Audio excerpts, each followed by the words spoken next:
कौन था जिसने इस प्रेम कहानी को पूरा होने से पहले ही खत्म कर दिया था?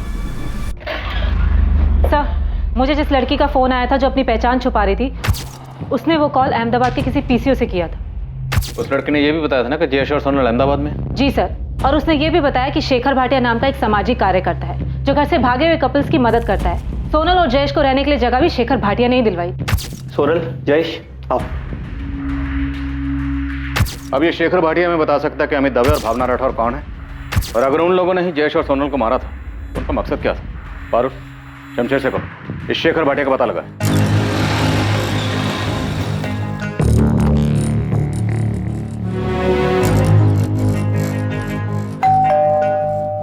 सेठ, मुझे पता चला है कि शरद ने पुलिस को फोन किया था। वो उन्हें कुछ बताने वाला है। भिका भाई, ये शरद का सोनल के भागने से कुछ लेना देना है क्या? क्या बताएगा उन्हें? नहीं पता, लेकिन कुछ दिनों से उसका बर्ताव बड़ा अजीब सा था। क्या उसे सब कुछ पता है? नहीं बोल पाऊंगा सेठ, लेकिन ये 10 लाख वाली बात भी ऑफिस से ही लीक हुई थी। महेश ने पुलिस के किसी खबरी को बताया था। 10 दिन में सांप पाल के रखे हुए हैं, चैन से शोक भी मनाने नहीं देते।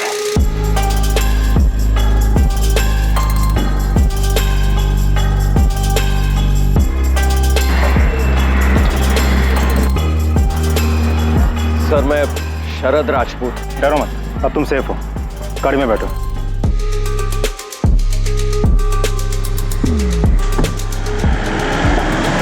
शेखर भाटिया? हाँ, फोटो फोन नंबर कुछ नहीं है, बस इतना जानते हैं कि अहमदाबाद में कहीं रहता है, जो घर से भागे हुए कपल्स की मदद करता है जो अलग बिरादरी में शादी करना चाहते हैं। आप मुझे 24 घंटे का टाइम दो, इसकी कुंडली आपके सामने रख दूंगा। ये जयेश का दोस्त भरत राणा, इससे बात करो, अहमदाबाद में ही रहता है। ये दोनों सोनल और जयेश भी शेखर भाटिया के पास अहमदाबाद ही गए थे। किसी ने तो शेखर भाटिया के बारे में इनको बताया होगा।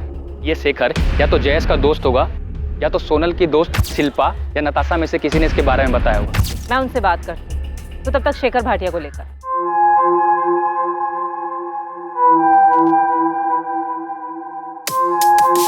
सोनल पटेल और जयेश परमार को अंदाजा भी नहीं था कि उनके घर से भागने के प्लान के अलावा एक और प्लान बना था जिसका उन्हें सामना करना था।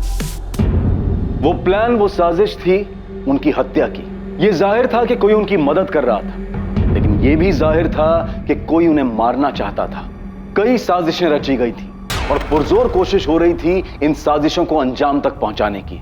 सोनल अपनी हदों को पार कर रही थी और मैंने उसकी मदद की थी सर, लेकिन मैं डर गया था जब मुझे पता चला कि किसी ने उन्हें मार डाला। सीधा और साफ बताओ, तुमने सोनल की क्या मदद की थी और किस बात के लिए उसे आगाह किया था? सर, सोनल मुझे राखी बांधती थी, भाई मानती थी मुझे वो। ये सब हम बाद में सुन लेंगे शरद, सीधे पॉइंट पे आओ। 17 अक्टूबर को सोनल ऑफिस आई थी, तब मैंने उसे 10 लाख रुपए चुराते हुए पकड़ लिया था।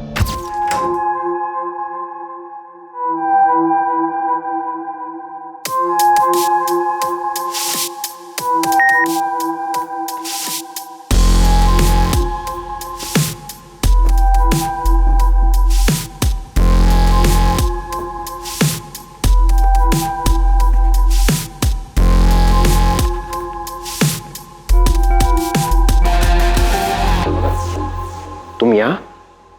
और सेठ जी, तुम्हारे पापा कहाँ हैं? भैया वो। और ये क्या कर रही हो तुम? भैया, भैया प्लीज मेरी मदद कीजिए। किस चीज में? चोरी करने में? प्लीज, ये मेरी मजबूरी है। मैं अजय से शादी नहीं करना चाहती। क्या?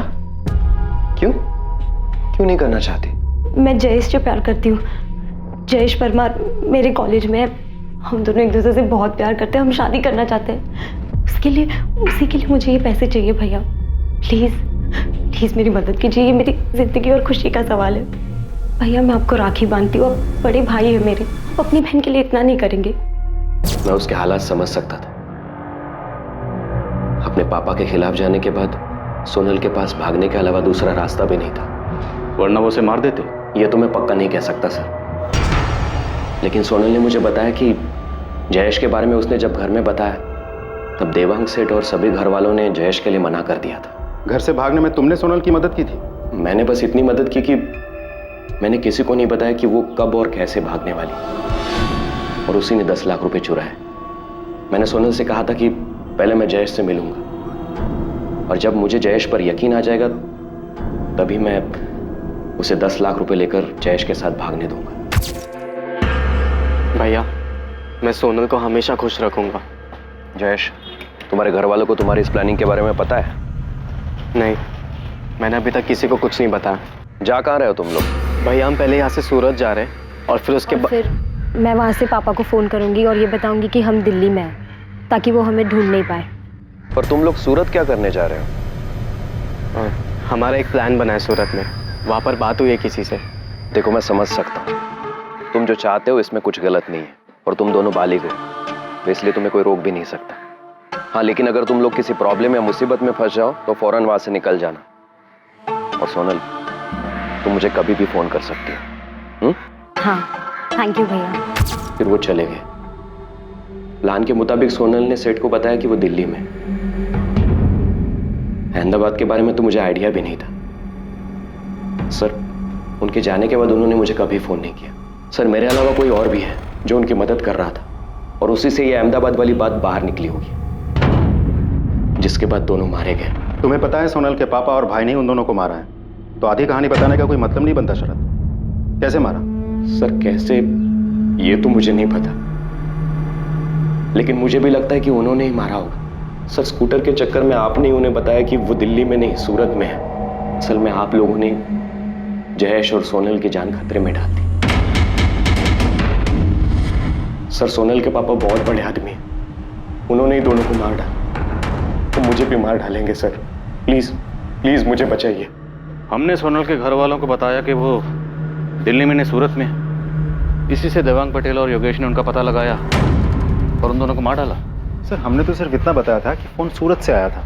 अब वो दोनों अहमदाबाद में किसी शेखर भाटिया के वहाँ छुपे बैठे, ये तो हमें भी नहीं पता था। और सर, वैसे भी अगर देवांग पटेल को सोनल को मरवाना ही था, उसे कॉल रिकॉर्ड चेक करके भी पता चल सकता था। कॉल रिकॉर्ड्स निकलवाने में वक्त लगता, तब तक सोनल और जयेश को बचने का मौका मिल जाता। नहीं सर, मुझे नहीं लगता। हमने सूरत कहा था, अहमदाबाद के बारे में कैसे पता चला? सर, मेरी सोनल की फ्रेंड नताशा से बात हुई। उसने बताया कि सोनल के भाई योगेश ने उसे डरा धमकाकर ये उगलवा लिया कि सोनल और जयेश अहमदाबाद में छिपे थे। और योगेश ने ये तब पूछा जब हमने उन्हें बताया कि सोनल ने फोन दिल्ली से नहीं बल्कि सूरत से किया था। सोनल और योगेश हमारी वजह से मारे गए।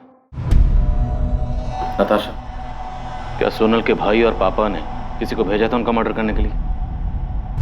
पता नहीं सर, लेकिन जब पता चला कि सोनल ने फ़ोन दिल्ली नहीं बल्कि सूरत से किया था, तो योगेश भैया कॉलेज आए थे मुझसे बात करने और वो बहुत दबाव डालने लगे मुझ पे। नताशा को इस सब के बारे में बिल्कुल भी नहीं पता था कि सोनल और जयेश के साथ ऐसा भी कुछ हो जाएगा। नताशा, हम उन्हें कुछ नहीं करेंगे, तुम सिर्फ इतना बताओ कि सोनल है कहाँ। देखो, सोनल स्मार्ट है पर इतनी नहीं कि अकेले ही सब कुछ करा। कौन हेल्प कर रहा है उनकी? देखो, अगर सोनल को कुछ भी हुआ ना तो तुम भी प्रॉब्लम में आ जाओगी, इसलिए बताओ कहाँ है वो? वो अहमदाबाद में है। अहमदाबाद में कहाँ है? नहीं पता भैया, पर इतना ही बताया था कि उन्हें अहमदाबाद में छुपने के लिए एक सेफ जगह मिल गई है। हाँ यार, मैंने सब कुछ सोच लिया है। पर तुम दोनों जाओगे कहाँ और रहोगे कहाँ? अहमदाबाद में। अहमदाबाद में कहाँ? है एक जगह जयेश ने ढूंढी है। पर सोनल, उसके बाद का क्या? कब तक भागते रहोगे तुम दोनों ऐसे? इतने पैसे तो लेकर जाएंगे ही कि कुछ दिन और कुछ महीनों तक चुपके रह सके। और इतने पैसे आएंगे कहाँ से? पापा के ऑफिस से। अरे नहीं नहीं नहीं, वो 10 लाख को रख लो, नहीं तो पता चला एक साथ पेमेंट लेने के चक्कर में ये 10 बिक है और महीनों तक चक्कर काटते रहेंगे हम। और सुनो, आज और कल जो है मैं वो साइट पे रहूंगा, तो ये पैसे जो है वो केबिन में रखवा देना, ठीक है? कल 17 अक्टूबर है। मैं पापा के ऑफिस से 10 लाख उठाऊंगी। उसके बाद मैं और जयेश यहाँ से दूर भाग जाएंगे और शादी करके अपना घर बनाएंगे। मुझे बहुत गिल्ट फील हो रहा है। मेरी वजह से योगेश भैया को पता चला कि वो दोनों अहमदाबाद में है। क्या तुम्हारे अलावा भी किसी को पता था कि वो दोनों अहमदाबाद में? नताशा, इस पूरी प्लानिंग में कोई और भी था उनके साथ? मुझे नहीं पता मैम, मुझे तो बस उतना ही पता है जितना सोनल ने मुझे बताया था। साहब, आप देवांग और उसके बेटे को खाली उठाना मत, उनको खूब तोड़ना, खूब मारना उनको। उन्होंने मेरे बेटे को मारा है। अगर उन्हें सजा देनी ही थी तो अपनी बेटी को देते, हमारे बेटे को क्यों मारा? उदय जी, दामिनी जी, अभी हमारे पास कोई ठोस सबूत नहीं है कि देवांग भाई और उनके बेटे ने ही सोनल और जयेश को मारा है। हम पूछताछ कर रहे हैं। अभी हमें सिर्फ इतना पता चला है कि सोनल और जयेश अहमदाबाद में कहाँ रहते थे। हम हर एक पहलू पे नजर रखे हुए हैं। जयेश को इंसाफ मिलेगा, सोनल को भी। सर मुझे लगता है मुझसे बहुत बड़ी गलती हो गई। आप सही कह रहे थे, दोनों बालिग के अपनी जिंदगी जीना चाहते हैं, जीने दो। मैंने फिजूल में इस केस को खोला। पारुल, अब ये सोचने का कोई फायदा नहीं कि हमें क्या करना चाहिए था क्या नहीं। हम सिर्फ इतना पता करना चाहते थे कि जयेश और सोनल सेफ हैं या नहीं, और शायद हमारी इसी कोशिश ने उन्हें खतरे में डाल दिया और कातिल उन तक पहुंच गया। सर हमें किसी भी हाल में दोनों को न्याय दिलवाना चाहिए। जयेश के दोस्त भरत राणा को उठा लो, उसके बाद शेखर भाटिया को, उसके बाद अमित दवे और भावना राठौर को। हमें असली कातिल तक पहुंचना है और उन सब लोगों तक भी पहुंचना है जिन्होंने किसी भी तरह से सोनल और जयेश का कत्ल करने में कातिल की मदद की।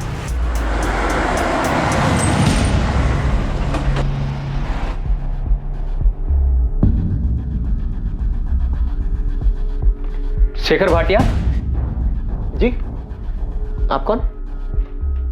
शेखर जी, राजकोट में पुलिस आपको ढूंढ रही है। क्यों, किस लिए? सोनल पटेल और जयेश परमार के लिए। सोनल और जयेश? क्या हुआ उन दोनों को? उन दोनों का मर्डर हो चुका है। गांधीनगर में उन दोनों की जली हुई बॉडी मिली है। क्या? काश जयेश मेरे पास आया होता, काश उसने मुझे बताया होता कि मैं ऐसा कुछ करने के बारे में सोच रहा है। सच में भरत, उसने तुम्हें कुछ नहीं बताया? बताया होता तो मैं उसे ऐसा कुछ करने ही नहीं देता ना।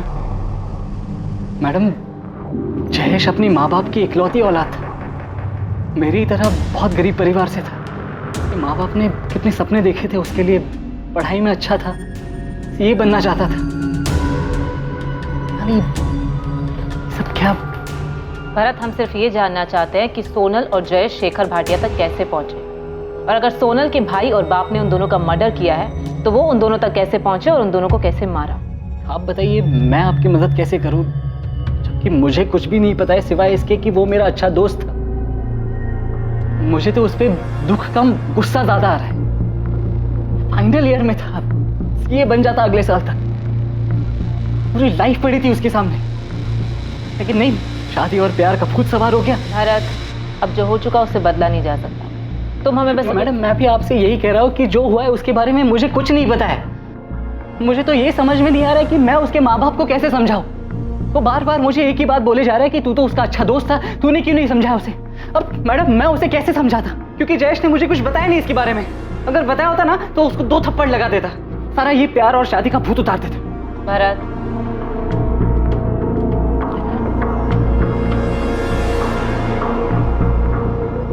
सॉरी मैडम, सॉरी मैडम, मुझे इसके बारे में और कुछ नहीं पता है। मैं इससे ज्यादा और आपकी मदद नहीं कर सकता। आपको लगता है कि आपने हमें बताया कि सोनल ने सूरत से फोन किया था और योगेश ने उसकी फ्रेंड नताशा से पता कर लिया कि वो अहमदाबाद में है, और हमने वहां किसी को बेचकर उसे मरवा दिया। अगर ऐसा है तो सबूत लाइए, केस बनाइए या कोर्ट में अर्जी दीजिए, फिर हमसे ये सवाल करना, और तब भी मेरा यही जवाब होगा कि हमने कुछ नहीं किया। समझाए? आपके पास टाइम होगा वेस्ट करने के लिए, हमारे पास नहीं। चलो, अगर आप लोगों ने नहीं भी मारा तब भी ये जानना नहीं चाहेंगे कि सोनल को किसने मारा? ऐसा कैसे हो सकता कि एक बहन मारी जाती है और एक बेटी मारी जाती है, लेकिन भाई और बाप को कोई फर्क नहीं पड़ता? बचपन से लेकर आज तक मैंने उसकी सारी ख्वाहिशें पूरी की। जिस चीज पर हाथ रखा मैंने उसे ला कर दिया। अपने 18वें जन्मदिन पर मुझे उसने कहा कि पापा मुझे स्कूटर चाहिए। मैंने खुद ने जाकर उसे स्कूटर ला कर दिया। आपने अपनी बेटी के लिए जो किया हर माँ बाप अपनी औलाद के लिए करते हैं, लेकिन इससे आपको अपनी बेटी को मारने का लाइसेंस नहीं मिल जाता, वो भी सिर्फ इसलिए क्योंकि वो अपनी पसंद के लड़के से शादी करना चाहती थी। उसने तो कर भी ली होगी शादी।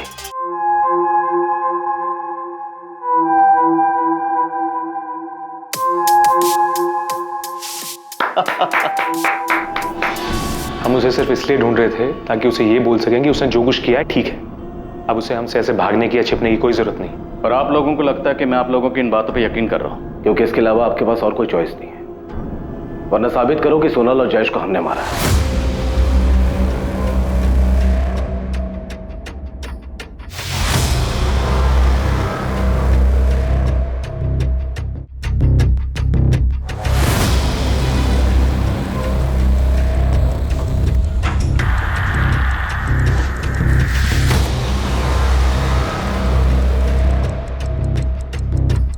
अमित, हम कब तक ऐसे भागते रहेंगे?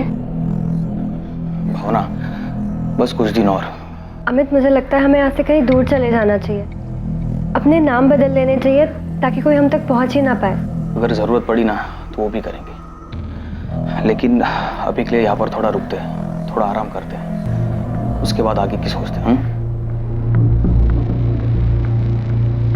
आई एम सॉरी सर, मैं जानता हूँ आप लोग पुलिस ऑफिसर्स हैं और अपनी कार्यवाही कर रहे हैं, लेकिन मेरा काम यह है कि मेरे पास घर से भागे जो कपल्स आते हैं मैं उन्हें अपने यहाँ सुरक्षित रखूँ और उन्हें गारंटी दूँ कि उनकी डिटेल्स किसी को नहीं दी जाएगी। शेखर भाटिया, हमारे पास इन्फॉर्मेशन कि सोनल और जयेश का मर्डर अमित और भावना ने किया। मुमकिन है सोनल के पिता को पता चल गया होगा कि वो दोनों यहाँ हैं और उन्होंने अमित के जरिए दोनों का मर्डर करवा दिया। ये कैसी बात कर रहे हैं आप ऑफिसर? It's not possible. आपको समझना चाहिए कि अमित और भावना खुद अपने घर वालों से जान बचाकर छुपते हुए मेरे पास आए थे, तो वो अपने ही जैसे घर से भागे कपल ये सोनल और जयेश को क्यों मारेंगे? और सच्चाई ये है कि सोनल और जयेश खुद जान बचाकर मेरे पास आए थे। फिर मैंने सोनल और जयेश की शादी करवाई और खुद उनके साथ रजिस्ट्रार ऑफिस में जाके उनकी शादी को रजिस्टर करवाया था।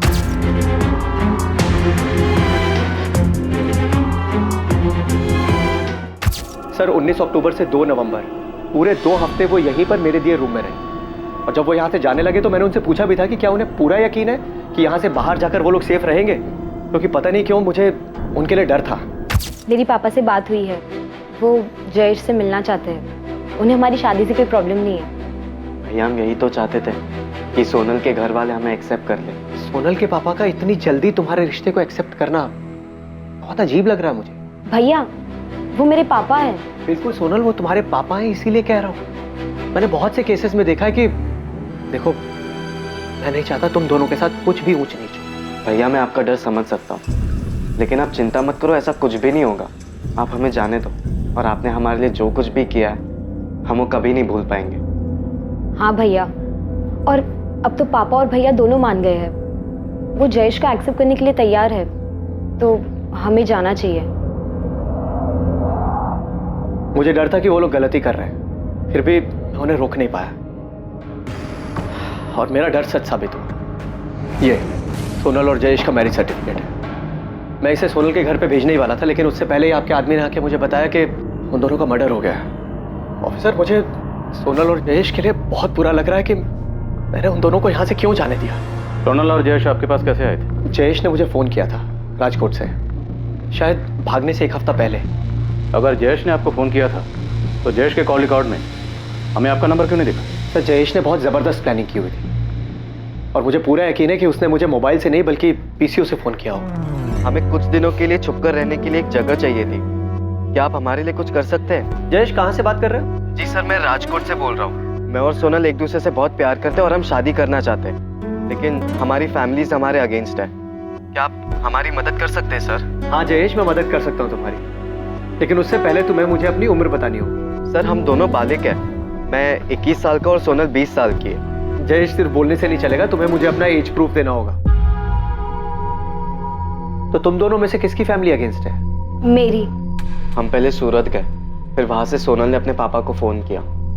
मैंने उनसे कहा कि मैं दिल्ली में हूँ। और जयेश, तुम्हारी फैमिली? सर मेरी फैमिली को ऐसी कोई प्रॉब्लम नहीं है, वो लोग अगेंस्ट सिर्फ इसलिए क्योंकि सोनल की फैमिली ने मुझे रिजेक्ट कर दिया। मेरे पूछने का मतलब ये है कि तुमने क्या अपनी फैमिली को झूठ बोला है? उनके हिसाब से इस वक्त तुम कहाँ हो? सर मैंने उन्हें सच झूठ कुछ नहीं बताया। उनके हिसाब से मैं अभी हॉस्टल में हूँ, लेकिन कॉलेज में मैंने लीव एप्लीकेशन दिया। ठीक है, मैंने कल 11 बजे का टाइम ले लिया है रजिस्ट्रार ऑफिस में। कल तुम दोनों की शादी हो जाएगी। सर मैं पूरे यकीन से कह सकता हूँ कि उन दोनों को सोनल की फैमिली नहीं मारा है, क्योंकि मैंने ऐसे बहुत से केसेस में देखा है कि घर वाले लड़का लड़की को झूठ बोल के घर बुलाते हैं और उसके बाद उन्हें मार देते हैं। पर सोनल की अपनी फैमिली से बात कैसे हुई? क्योंकि सोनल के माँ बाप भाई बहन यहाँ तक कि उनके लैंडलाइन पर अहमदाबाद से ना कोई फ़ोन आया ना गया। उन दोनों के पास कोई फ़ोन था? जी नहीं, मेरी जानकारी में तो नहीं। दरअसल सर, सोनल और जयेश इन दोनों ने बहुत ज़बरदस्त प्लानिंग की हुई। मतलब पहले घर से भागना, फिर सूरत जाना, और घर पे फ़ोन करके बोलना कि वो लोग दिल्ली में हैं, और उसके बाद मेरे पास आना। मतलब मैंने इन दोनों के जैसे और भी कई कपल्स देखे हैं जो घर से भागते हैं, लेकिन जैसी प्लानिंग सोनल और जयेश ने की थी उसे देखकर मैं भी हैरान था। और शेखर भाटिया, सवाल यह है कि सोनल की अपनी फैमिली से बात कब और कैसे हुई? आपने बताया कि सोनल की फैमिली जयेश को एक्सेप्ट करने के लिए तैयार हो गई और वो दोनों राजकोट अपने घर वापस जा रहे थे। पता नहीं सर, जो उन दोनों ने मुझे बताया वो मैंने आप दोनों को बता दिया। शेखर भाटिया, आपको हमें अमित और भावना की डिटेल्स देनी ही होगी। आप प्लीज मेरा यकीन कीजिए ऑफिसर, अमित और भावना सोनल और जयेश का मर्डर नहीं कर सकते। जिस दिन सोनल और जयेश यहां से गए हैं, ठीक उसके अगले ही दिन वो दोनों भी यहां से चले गए। अगर तुम ऐसे डिटेल्स नहीं दोगे तो हम मजिस्ट्रेट का ऑर्डर लेकर आएंगे, और हम नहीं चाहते कि हम ऐसा करें। आप अच्छे इंसान हैं, अच्छा काम करें, हम भी अपना काम करें।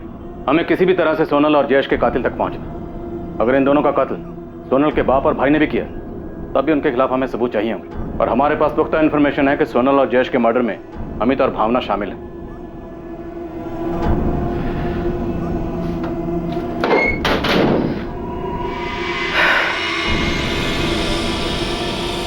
ये लीजिए, इसमें उन दोनों का भावनगर का एड्रेस है जहां उनकी फैमिलीज रहती है। लेकिन मेरी आप लोगों से रिक्वेस्ट है कि प्लीज इन दोनों के बारे में इनकी फैमिलीज को नहीं पता चलना चाहिए, वरना इनके साथ भी वही होगा जो सोनल और जयेश के साथ हुआ। सर, राजकोट में बैठे जयेश को शेखर भाटिया के बारे में कैसे पता चला कि उनकी मदद कर सकता है? इस शेखर भाटिया की ना कोई वेबसाइट है, ना ऑफिस है, ना कोई प्रचार है। फिर कोई तो था जो उनकी मदद कर रहा था। इतनी प्लानिंग कि सूरत जाएंगे और दिल्ली बताएंगे, मोबाइल फोन यूज नहीं करेंगे, और फिर शेखर को कांटेक्ट करना। रुपेश, हम कुछ तो मिस कर रहे हैं। सोनल और जयेश के लिए हम जिम्मेदार हैं। हमसे ही सोनल के पापा और भाई को पता चला कि फोन दिल्ली से नहीं सूरत से आया था। नहीं सर, आप फिजूल में अपने आप को जिम्मेदार ठहरा रहे हैं। मुझे लगता है ये सारा प्लान पहले ही बन चुका था। उनके घर से भागने के बाद ही उनका मर्डर, सब कुछ। सर, मुझे ये समझ में नहीं आ रहा है, सोनल ने अहमदाबाद से अपने पापा के साथ कब और कैसे बात की? शरद राज ये सामने से कबूल करने आया था। कहीं इंफॉर्मेशन के नाम पर इसने हमें घुमा तो नहीं दिया? मैं आपको घुमाऊंगा? तुम्हारी बहन जैसी सोनल को तूने 10 लाख लेके जाने दी, पर ये नहीं पूछा कि कहाँ जा रही है? मैंने नहीं पूछा सर, क्योंकि मैं ऐसी बात जानना ही नहीं चाहता था जो मुझे मजबूरी में किसी को बतानी पड़े, जिसकी वजह से सोनल मुसीबत में आ पड़ी। जयेश परमार अहमदाबाद के शेखर भाटिया को कैसे जानता था? मैं किसी शेखर भाटिया को नहीं जानता। शेखर भाटिया? ये कौन है? तुम्हारे जैसे घर से भागने वालों की मदद करते हैं। शादी, मैरिज सर्टिफिकेट से लेकर चुप कर रहने की जगह तक का इंतजाम कर देगा। फोन कर लेना इसे। नहीं मैम, मैं किसी शेखर भाटिया को नहीं जानती। मैम, मुझे भी नहीं पता कि ये कौन है। राजकोट में कोई है जिसने सोनल और जयेश की मदद की हो, जिसने उनका अहमदाबाद में शेखर भाटिया से कांटेक्ट करवाया हो? मैम, वो एक्चुअली सोनल अपनी भाभी प्रिया से बहुत क्लोज थी और वो उनसे सब शेयर करती थी। माँ, चाय। और मैम, हो सकता है कि प्रिया भाभी ने उसकी हेल्प की हो। हाँ मैम, पॉसिबल है कि मुझसे पता लगाने के बाद कि सोनल अहमदाबाद में है, योगेश भैया ने प्रिया भाभी से भी पूछा हो। सोनल कहाँ है प्रिया? मुझे नहीं पता, उसने मुझे कुछ बताया भी नहीं था, और मुझे नहीं पता था वो इस तरह से घर छोड़ के भागने वाली है। अगर तुमने उसकी मदद की है तो इसमें कुछ गलत नहीं है, बस हमें अब उसे घर वापस ले आना चाहिए। तुम देख ही रही हो, मैं और पापा जयेश को एक्सेप्ट करने के लिए रेडी हैं। बोलो प्रिया, कहाँ है सोनल?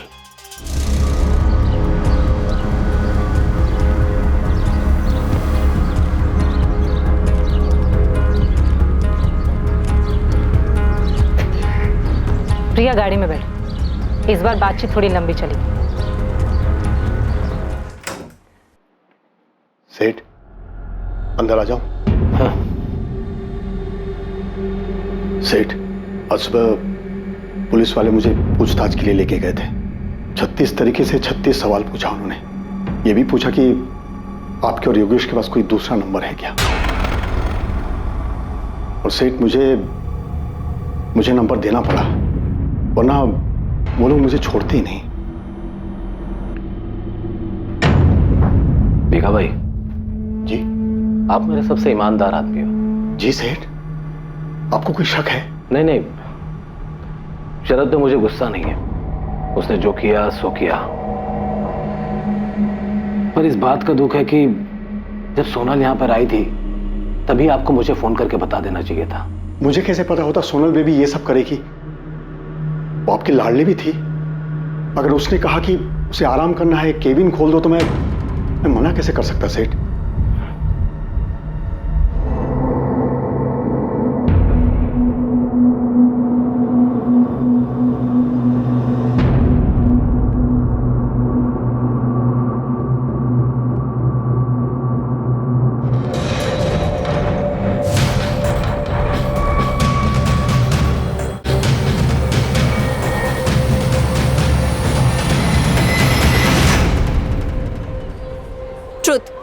ट्रूथ। डेयर। ओह डेयर। तुझे वो जो रेड चेक शर्ट में लड़का दिख रहा है, तुझे उसके टेबल पर जाना है। वहाँ पर जाकर उसकी कोल्ड ड्रिंक पीनी है, समोसा खाना है, उसका नाम और फोन नंबर लेकर आना है, फिर वापस यहाँ आकर उसको फोन करना है। ये कोई डेयर नहीं है, ये तो एक पूरा चैप्टर है। बस सोनल रहने दे, हमें पता था कि एक तो तू खुद डेर लेगी, फिर तुझे कुछ नहीं होगा। ठीक है, ये भी कर लेती हूँ। Let's see.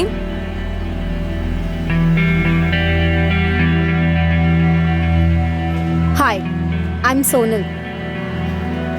अरे मैंने अपना नाम बताया, तुम भी बताओ। क्यों? क्योंकि मैं पूछ रही हूँ।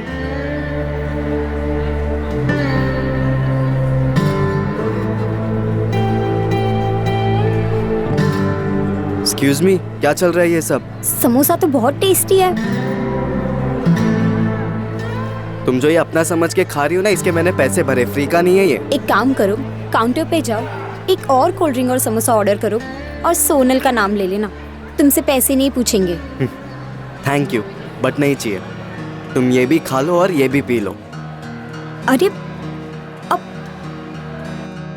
हेलो, अब तक तो बेसिक इंट्रो भी नहीं हुआ, अपना नाम तो बताओ। क्यों बताऊं मैं तुम्हें अपना नाम? कौन हो तुम?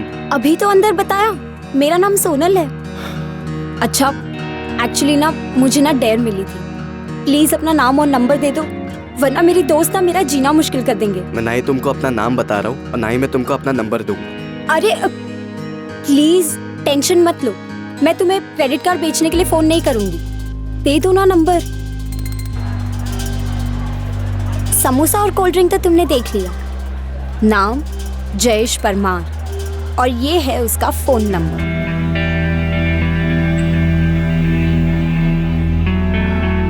हाय। हाय। बाय।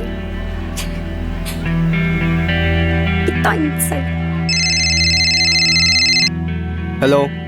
हाय। हेलो।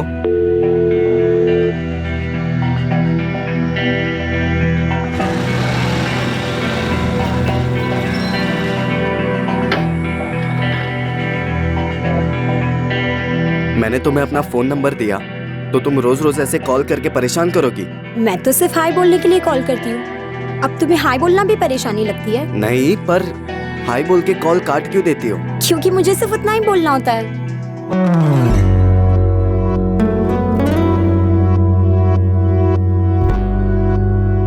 ओह, तो तुम्हें भी कुछ बोलना होता है? वैसे अगर बोलना हो तो तुम मुझे वापस फोन कर सकते हो, मेरा नंबर तो है ही तुम्हारे पास। एक रिश्ता जो मजाक से शुरू हुआ था बहुत जल्द प्यार की शक्ल ले चुका था। ऐसा प्यार जो ऊंच नीच या पैसा नहीं देखता था। उन दोनों ने ये फैसला कर लिया था कि चाहे कुछ भी हो जाए वो दोनों एक दूसरे से अलग नहीं होंगे।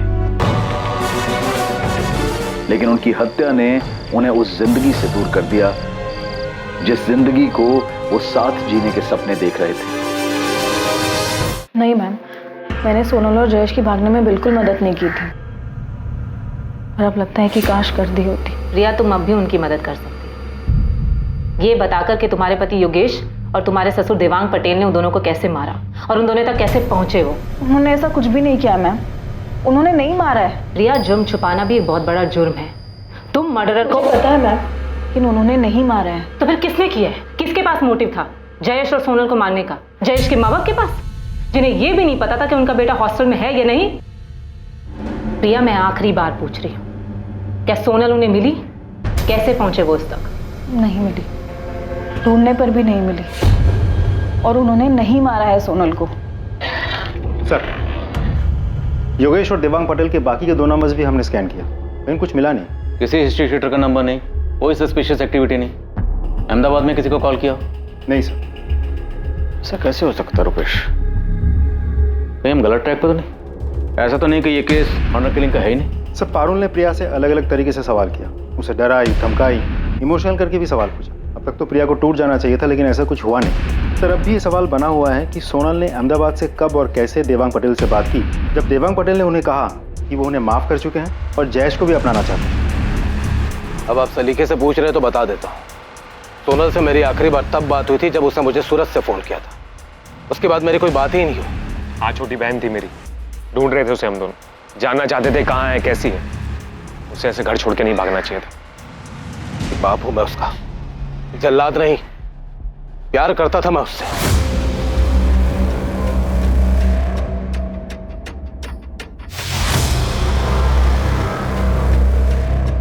सर, शमशेर का फोन आया था। उसने भावनगर में अमित के किसी दोस्त के जरिए अमित दवे और भावना राठौड़ का पता लगा लिया है। कहाँ है वो दोनों? अहमदाबाद के किसी लॉज में छुपे बैठे हैं। क्या सोनल और जयेश की हत्या वाकई इतनी सफाई से की गई थी कि पुलिस को उनके हत्यारे के खिलाफ कोई सबूत नहीं मिलने वाला था? क्या अमित और भावना इस हत्याकांड की सच्चाई को रोशनी में लाने वाले थे? क्या उन दोनों ने ही सोनल और जयेश के कत्ल की साजिश रची थी? सर, हम दोनों बालिग हैं और हमने अपनी मर्जी से शादी की है।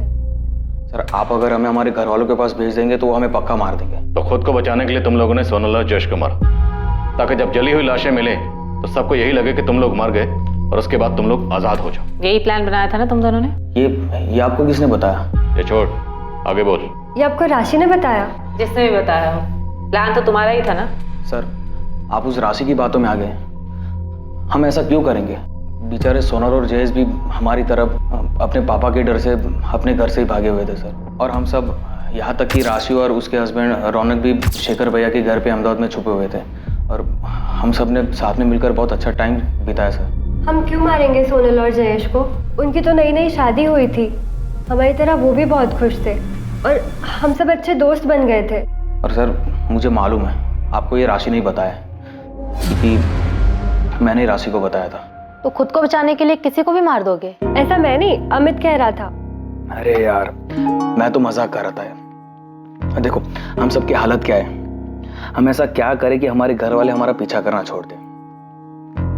तो बस मैं ऐसे ही फालतू की आइडियाज फेंक रहा था यार। और मैंने कहीं पे देखा हुआ था कि 2 लोगों की लाश मिलती है और लोग उन्हें किसी और की समझ लेते हैं। तो तुमने सोचा तुम किन्हीं 2 लोगों को मार दोगे और तुम्हारे घर वाले सोचेंगे कि तुम और भावना मर गए?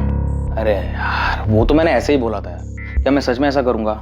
सर, मैंने ऐसे ही बोला था उसको, लेकिन राशि ने कुछ ज़्यादा ही सोच लिया था। इसलिए आप लोगों को उसने बोला कि हमने सोनल और जयेश को। सर, सोनल और जयेश के मर्डर के बाद तो हम खुद डर गए थे। जैसे ही हमने नेट पे पढ़ा उनके मर्डर के बारे में, हमने अगले ही दिन शेखर भैया का रूम छोड़ दिया। फोन है तुम दोनों के पास? हाँ सर, हमने अहमदाबाद से प्रीपेड सिम कार्ड खरीदे थे। दोनों अपना नंबर दो। शेखर भाटिया, जिसने तुम लोगों को छुपने की जगह दी थी, उसने हमें बताया कि सोनल की अपने पापा से बात हुई थी। सोनल के पेरेंट्स जयेश को एक्सेप्ट करने के लिए राजी थे, इसलिए सोनल और जयेश राजकोट वापस जा रहे थे। जिस दिन उन दोनों का मर्डर हुआ उस दिन तुम दोनों वहीं थे। तुम लोग क्या जानते हो इस बारे में? सर, जहाँ तक मुझे पता है सोनल की अपने पापा से कोई बात नहीं हुई थी। तुम्हें पता है कि सोनल कहाँ जा रही थी? सर, मैं और अमित तब शेखर भैया के रूम पे ही रह रहे थे जब सोनल और जयेश वहाँ से गए। सोनल बता रही थी कि वो गांधीनगर शिफ्ट हो रहे हैं। एरिया का तो अभी पता नहीं, लेकिन गांधीनगर में ही कहीं लेंगे घर। अच्छा, अपना खुद का? खुद का तो अभी नहीं, देख रहे अभी फिलहाल रेंट पे, शायद बात चल रही है बस। गुड यार, all the best Sonal. Thanks यार। बस एक बार घर ले लियो और सब कुछ सेट कर ले, फिर मैं तुम्हें फोन करती हूँ। आना तुम दोनों। बिल्कुल, पक्का आएंगे। सोनल और जयेश गांधीनगर में घर रेंट पे ले रहे थे? हाँ सर। कौन दिलवा रहा था? पता नहीं सर, सोनल और जयेश ज्यादा कुछ बताते नहीं थे। सर, कोई तो था जो उन्हें वहाँ घर दिलवा रहा था। क्या? गांधीनगर में घर रेंट पे? मतलब वो राजकोट जा ही नहीं रहे थे? जी शेखर जी, ये अमित और भावना से अभी अभी हमें पता चला है। इसका मतलब उन दोनों ने मुझसे भी झूठ बोला। पर क्यों? शेखर जी, क्या आप हमें बता सकते हैं कि वो कौन है जो उन्हें गांधीनगर में घर दिलवा रहा था? नहीं सर, इस बारे में तो मुझे कोई आइडिया नहीं है। बल्कि अगर मुझे पहले से पता होता तो मैं खुद वहां जाकर चेक करता कि वहां सब ठीक है कि नहीं। उन्हें इस तरह से अपनी जिंदगी खतरे में नहीं डालने देता सर। एक मिनट भावना, तुमने अभी कहा कि वो गांधीनगर में शिफ्ट करने के बाद तुम्हें कॉल करने वाली थी। बस एक बार घर ले लियो और सब कुछ सेट कर ले, फिर मैं तुम्हें फोन करती हूँ। हाँ, उसने कहा था वो कॉल करेगी। और अगले दिन 3 नवंबर को जब हम शेखर भैया का रूम छोड़ के जा रहे थे, मैंने उसे कॉल भी किया था, पर उसका फ़ोन स्विच ऑफ आ रहा था। और अगले दिन पता चला कि उन दोनों का मर्डर हो गया। सोनल का फोन स्विच ऑफ आ रहा था? सोनल के पास फोन था? सोनल और जयेश दोनों अपना फोन राजकोट में ही छोड़कर गए थे? नहीं सर, फोन था। वो दोनों एक ही फोन यूज कर रहे थे। सोनल और जयेश का अहमदाबाद का फोन नंबर पुलिस को एक बड़ी सफलता दिलाने वाला था।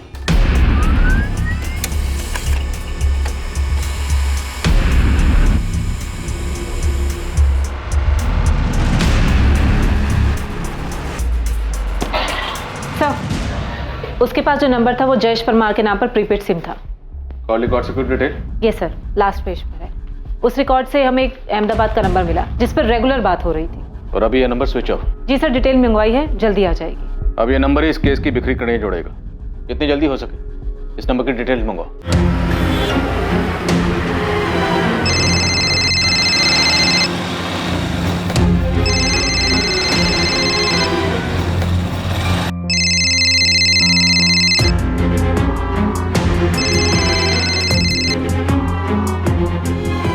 भरत राणा, तेरी सब इंस्पेक्टर रुपेश से फोन पे बात हुई।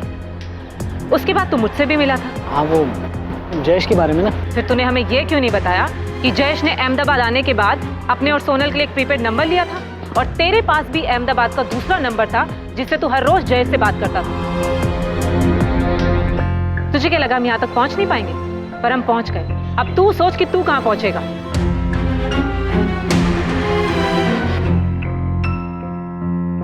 भागने की सोचना भी मत, कोई चांस नहीं।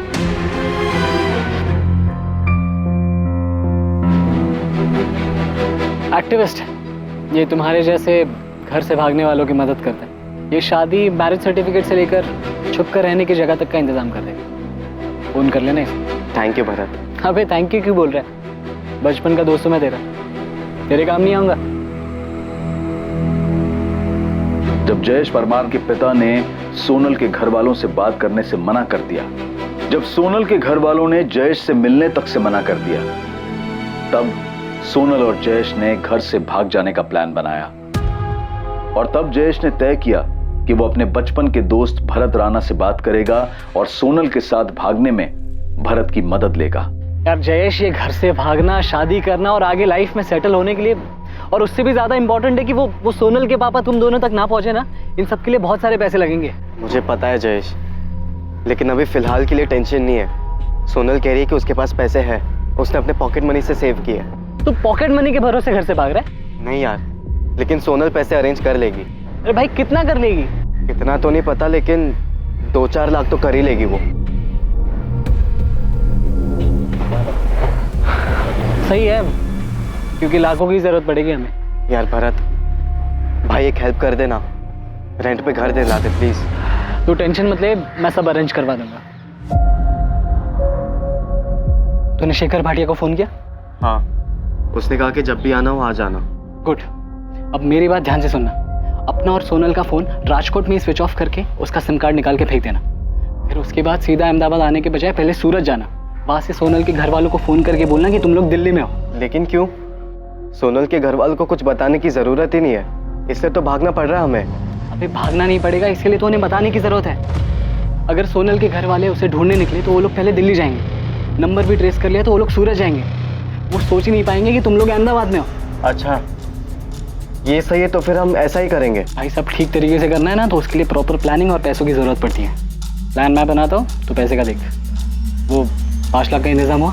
हाँ, वो हो जाएगा, इसलिए हम कल ही भाग जाएंगे। सोनल कह रही थी कि उसके पास 10 लाख है। 10 लाख? हाँ, वो कह रही कि वो 10 लाख रुपए लेकर आएगी। चल, फिर तो टेंशन ही खत्म। सोनल और जयेश को अंदाजा भी नहीं था कि घर से भागने के उनके प्लान के अलावा एक और प्लान बना था, उन्हें लूटने का और शायद उन्हें मारने का भी।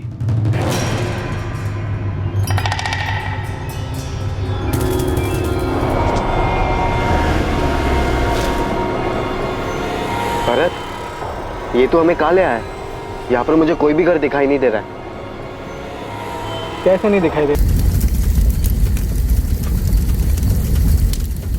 सोनल और जयेश की प्रेम कहानी में एक दोस्त शुभचिंतक बनकर आया, उसी शुभचिंतक ने उन्हें धोखा दिया।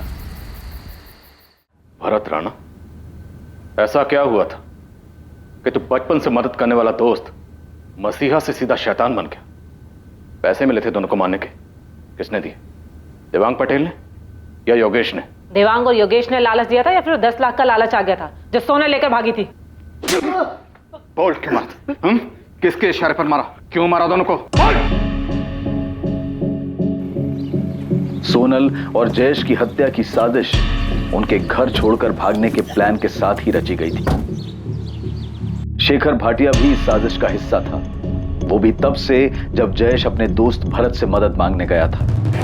शेखर भाई, लड़की बहुत मालदार पार्टी है, राजकोट की बहुत बड़ी फैमिली से। तो उन दोनों को यहाँ लेके आना, हेल्प की फीस 5 लाख बोल रहे हैं, उन दोनों को भी मैं यही रख दूंगा, पैसा आधा आधा कर लेंगे।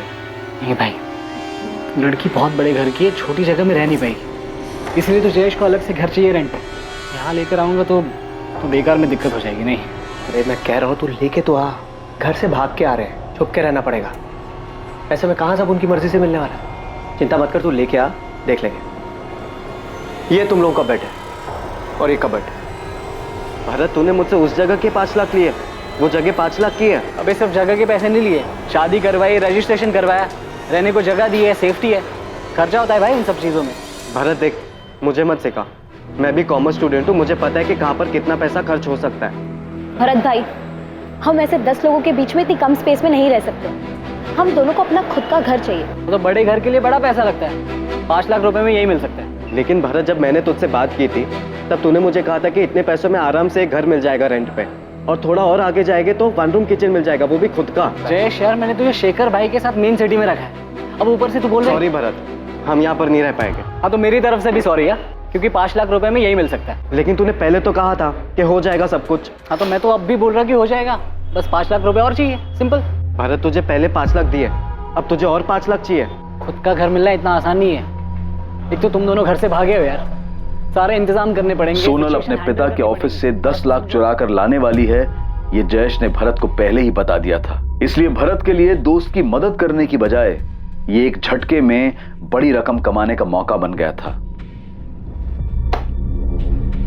अब क्या करना है? वो लोग तो जान खा रहे, बोल तो दिया कि गांधीनगर में घर दिखाऊंगा, लेकिन अब कहाँ लेके जाओ? अरे ले जा कहीं भी और छोड़ के वापस आ जा। कुछ तो करना पड़ेगा। तो राजकोट पुलिस का भी फोन आया था, सोनल का स्कूटर मिला है उन्हें, वो जयेश के माँ बाप का भी फोन आ रहा था। सुन, मेरा एक दोस्त है राजू, इन दोनों को उसके साथ गांधीनगर ले जा और वहां जाकर सल्टा दे। सल्टा दे मतलब मार डालू? हाँ, देखिए पैसे तो हमें मिल ही गए, बाकी के और 1-2 लाख जो होंगे वो भी हमारे हो जाएंगे। मार के जला देते हैं इन्हें, वैसे भी घर से भागे हुए हैं, किसी को कुछ पता नहीं चलेगा कि कहां गए। अरे ज्यादा सोच मत, मैं कह रहा हूं ना मार देते हैं, कहीं अगर पकड़े गए तो हमारे लिए लेने के देने हो जाएंगे। और तू बोल रहा था ना लड़की का बाप बड़ा आदमी है, छोड़ेगा नहीं हमें। आओ मिस्टर एक्टिविस्ट, अच्छी एक्टिविटी की तूने, बाहर से प्रोटेक्शन देने के नाम पर खुद ही लोगों की जान ले रहा था। इससे पहले ऐसे और कितने मजबूर लोगों को ठगा और मारा है तूने? किसी को नहीं सर, बस पहली बार हुआ ये, एक साथ इतने पैसे देखकर फिसल गया था मैं। 2 मासूम लोगों की जान ले ली, जान लेने के बाद उनको जला दिया और बोल रहा फिसल गया। रुपेश, दोनों की ऐसी कुटाई करना कि इनकी चीखें मेरे केबिन तक सुनाई दे। एक साला बचपन का दोस्त, सोशल एक्टिविस्ट, साला जान बचाने के नाम पर लोगों की जान लेता है। साथीदार कहाँ है? वो तीसरा साथीदार राजू कहाँ है?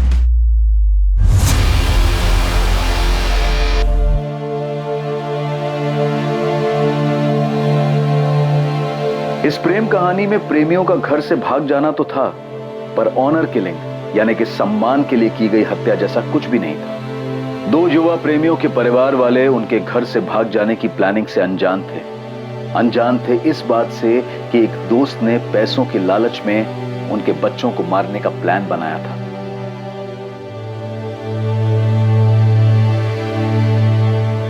भरत राणा, शेखर भाटिया और राजू प्रजापति पर आईपीसी की धारा 302 के तहत हत्या और आईपीसी की धारा 201 के तहत सबूत मिटाने के लिए मुकदमा दर्ज हुआ है। भरत ने सोनल और जयेश की बॉडी से वो हर चीज निकाल ली जिससे उनकी पहचान हो सके, लेकिन सोनल की उंगली में मिली उस जली हुई अंगूठी ने उन्हें पहचान दिलाई। ठीक वैसे ही जैसे रूटीन चेकिंग में सोनल के स्कूटर ने इस मर्डर केस का खुलासा किया था। लालच और भरोसा, ये दोनों एक दूसरे के विपरीत गुण हैं। अपने किसी करीबी को देखकर भी पता लगाना मुश्किल है कि उसके मन में क्या चल रहा है। इसलिए जब भी किसी को अपनी जिंदगी, अपना पैसा या फिर कोई अहम जिम्मेदारी दें तो सतर्क रहें। अब मैं अनूप सोनी आपसे विदा लेता हूं।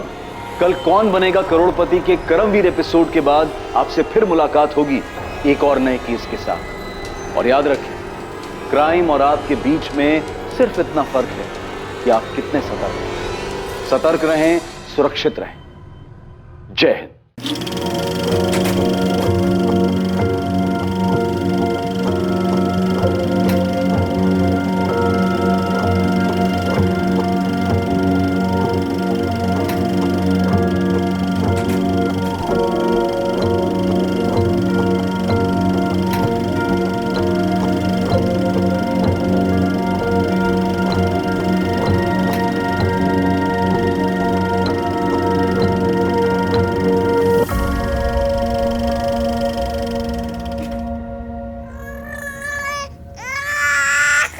डॉक्टर साहब, अब ठीक तो है नहीं? ऑपरेशन में कोई कॉम्प्लिकेशन तो नहीं है? ब्रेन में अभी भी थोड़ी सी ब्लड क्लॉटिंग है, पर डोंट वरी, मेडिसिन से ठीक हो जाएगा। Thank you.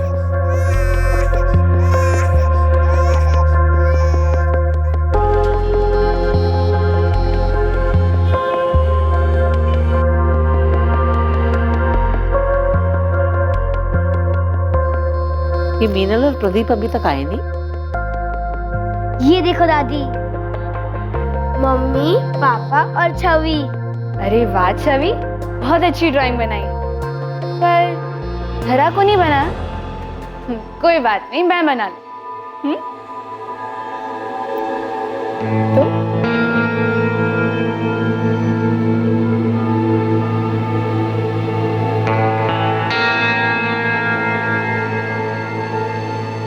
देखो छवि, अब तुम्हारी ड्राइंग कंप्लीट हो गई। ये उमा कहाँ है? लो, हो गई दवा तैयार। रात को गर्म दूध के साथ ले लेना, एक हफ्ते में आराम आ जाएगा। अरे उमा, सुबह से अभी दिखाई दे रही है, काम खत्म नहीं हुआ तेरा? इस घर में काम कभी खत्म होता है? और जब से प्रदीप भैया की छोटी बच्ची बीमार पड़ी है ना, तब से तो काम और बढ़ गया है। अरे वो तो सिर्फ 8 महीने की है, क्या हो गया उसे? पता नहीं, पिछले 7 दिनों से अस्पताल में है। 7 दिनों से? तो कब आएगी वापस? मतलब बच्ची ठीक तो है ना? पता नहीं, अभी प्रदीप भैया, लगता है प्रदीप भैया बच्ची को लेकर आ गए। मैं बाद में मिलती हूँ।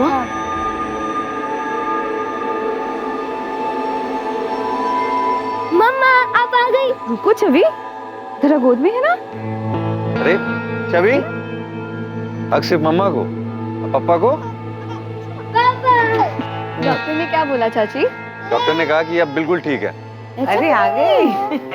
अच्छा, दादी आ गई? अभी शांति से बात ही कर रही थी मैं कि घर में सत्यनारायण की पूजा करवा लेते हैं, घर में भी सुख शांति बनी रहेगी।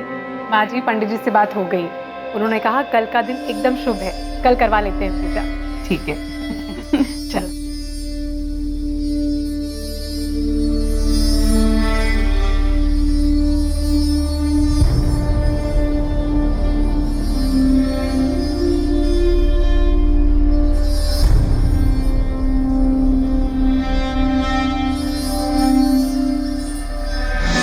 रिद्धि, एक काम कर, पंडित जी के लिए फल रखे थे ना, वो ले आ। सिद्धार्थ भैया, फल लेके आओ। शंभू, जहाँ देखो ना वहां शुरू हो जाते हैं। तुझे कहा था कि जल्दी जल्दी प्रसाद बांट। बहुत ही आलसी है, इतने साल हो गए इधर काम करते हुए, लेकिन थोड़ी भी फुर्ती नहीं है इसमें। आलसी कहीं का।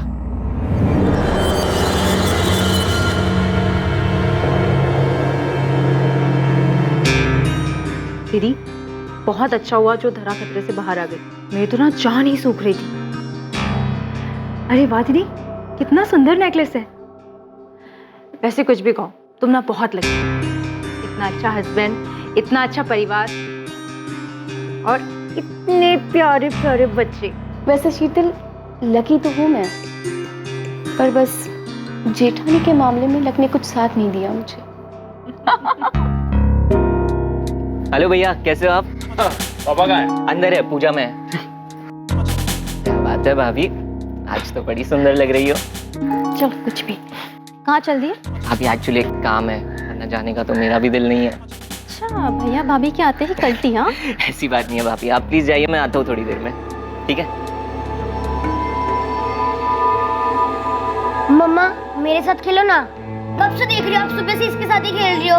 रुक जा बाबू, तुम्हारी बहन रो रही है ना, एक बार इसे सुला दो, उसके बाद मैं डॉल के साथ खेलूंगी। मम्मा ये जब से है ना, आप मुझसे प्यार ही नहीं करती।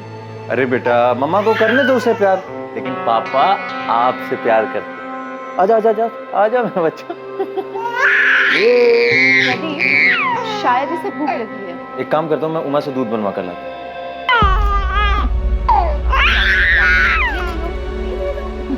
बदमाशी करती है, रोती है, हाँ?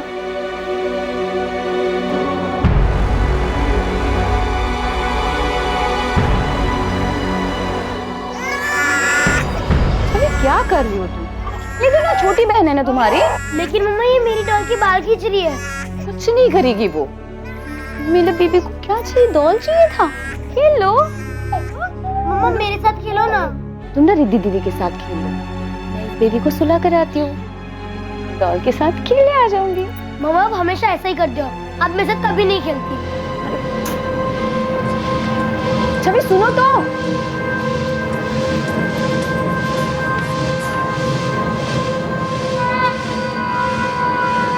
छवि आओ बेटा, मेरे साथ बैठो, टीवी देखें। नहीं मुझे खेलना है।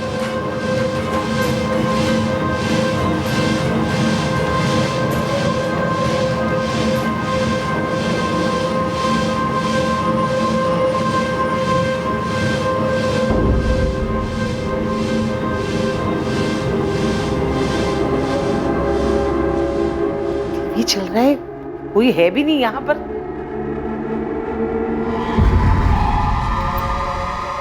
मैं तो डर ही गई थी। उमा चाय दे। ये शंभू, शंभू, ए शंभू, शंभू उठ। जब देखो सोता रहता है, निकम्मा कहीं का। जाके बाजार से मैदा ला और बाकी सामान भी। के बाद आदमी 2 घंटा आराम नहीं कर सकता। हमारा बस चले तो उनके चाय में चूहे मारने की दवा डाल।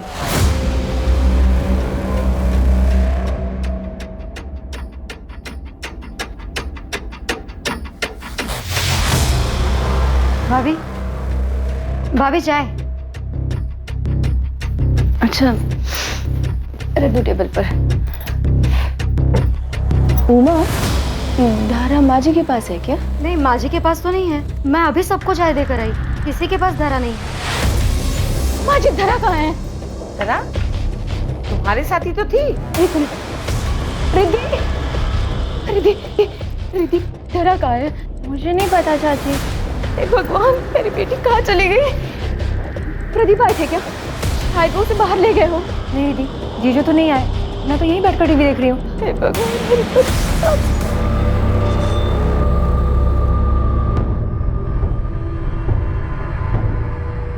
मैं कह रहा हूँ घर में नहीं मिलेगी, कोई उठा कर ले गया उसे। मिस्टर अग्रवाल आप थोड़ा सब्र रखिए। सर सब्र रखूं मैं? मेरी बेटी मिसिंग, सिर्फ 8 महीने की, वो सिर्फ 8 महीने की। आपको क्या लगता है वो खुद चलकर बाहर जाएगी? आप इस बात के लिए श्योर हैं कि घर के अंदर कोई बाहर वाला नहीं आता? सर इधर ही स्टोर रूम में कुछ है।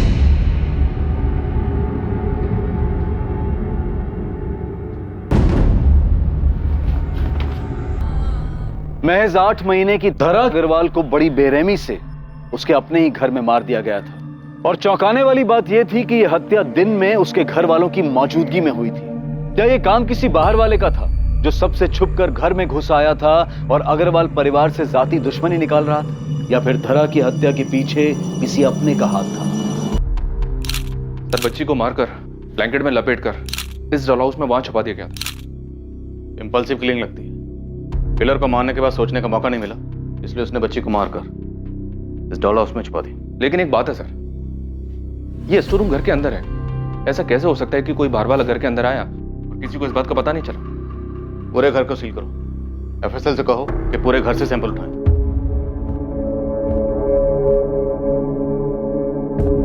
मीनल जी, इस वक्त आप पर क्या गुजर रही है मैं समझ सकता हूँ, लेकिन कातिल तक पहुंचने के लिए हमारे लिए पूरी वारदात को जानना जरूरी है। मुझे नहीं पता ये सब कुछ कैसे हुआ।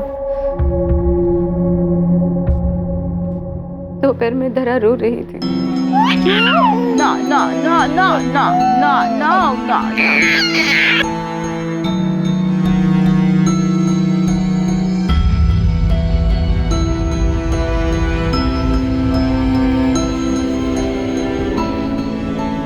से सुलाते सुलाते मैं खुद ही सो गई। अगर मैं नहीं सोती तो मेरे पास से उसे कोई नहीं ले जाता। आपने कोई आहट सुनी, किसी को देखा हो? मैं जब तक जगी थी तब तक के वहां कोई नहीं था। जब उमा मेरे रूम में आई तब मेरी नींद खुली। जिस वक्त ये हुआ घर के ज्यादातर लोग सो रहे थे, सिर्फ तुम्हें छोड़कर। कोई घर के अंदर आया, बच्ची को मारा और मारकर स्टोर रूम में छिपाकर चला गया। तुमने कुछ देखा नहीं, कुछ सुना नहीं? नहीं सच साहब, मुझे कुछ नहीं पता। मैंने किसी को नहीं देखा, कोई आवाज नहीं सुनी। सर हमें कुछ नहीं पता, हम दोनों तो अपने कमरे में सो रहे थे। मैं तो अपने दोस्त के घर पे था सर, मुझे तो रिद्धि ने कॉल करके बताया। क्या बोल रहे साहब?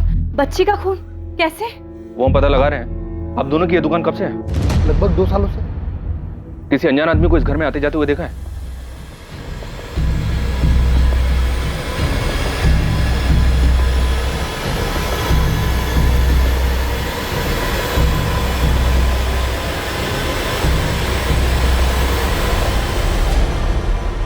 हमने कुछ नहीं देखा साहब, उस वक्त हम यहाँ नहीं थे। हम तो दोपहर में अपनी दुकान बंद करके घर चले जाते। इनका कॉन्टैक्ट नंबर और एड्रेस नोट कर लो। करीब 5 बजे मैं सोकर उठी और इधर हॉल में आई तो शीतल थी। जब आप यहाँ आई उस वक्त शीतल यहीं बैठी हुई थी? हाँ नहीं, शीतल यहाँ नहीं थी जी, वो मैं वॉशरूम गई थी। और बाकी सारे वक्त आप यहीं थी, इसी ड्राइंग रूम में? जी। और आपने किसी को अंदर आते या बाहर जाते हुए नहीं देखा? जी नहीं, मैं टीवी देख रही थी। क्या हुआ मुझे कुछ पता नहीं चला। आसपास इंक्वायरी की सर, पर किसी ने भी किसी अनजान आदमी को इस घर में आते जाते नहीं देखा। ये पक्का इनसाइड जॉब है, ये काम किसी अंदर वाले का ही।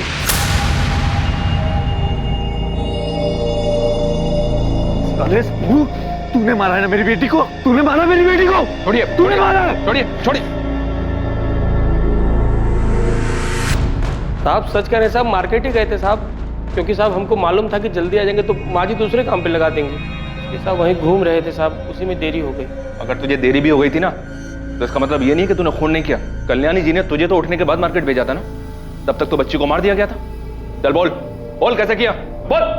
सच कह रहे हैं साहब, कुछ नहीं किया साहब, हमारा यकीन कीजिए साहब, कुछ नहीं किया।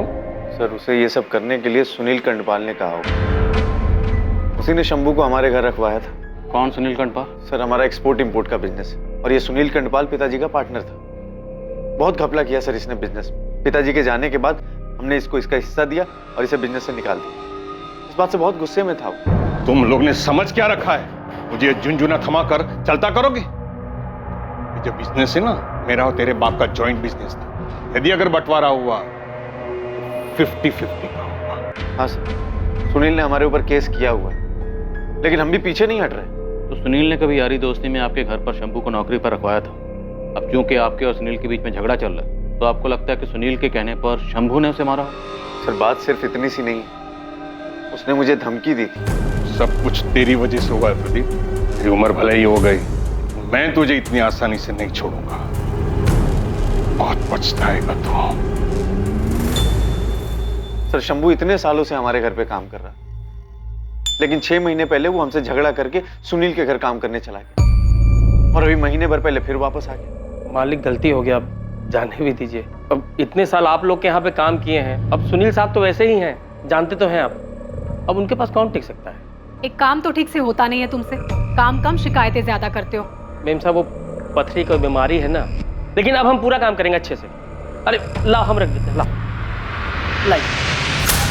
हाँ साहब, हम गए थे सुनील साहब के पास साहब, क्योंकि सब यहाँ पे सब लोग हमारा खून चूस लिए थे साहब। ऊपर से माजी का डांट अलग। सुनील साहब हमारे गांव के हैं साहब, तो चले गए उनके पास। लेकिन वो क्या कम है साहब, इतना काम कराते और पगार देने में आनाकानी करते। गरीब आदमी है साहब, पैसा तो चाहिए ना साहब। सर ये शंभू पैसे का बड़ा लालची है, इसी ने ये काम किया। मेरी बच्ची की जान ले ली उसने। सर दरा के होने से पहले मीनल का 3 बार मिसकैरेज हुआ। बहुत मुश्किल से धरा हुई थी। सुनील और शंभू का इसमें कोई हाथ है या नहीं है ये हम पता लगा लेंगे। इन दोनों के अलावा कोई और है जिस पर आपको शक हो? सर मैं कह रहा हूं शंभू नहीं मारा होगा मेरी बच्ची। किसी और को एक मासूम बच्ची की मौत से क्या मिलेगा?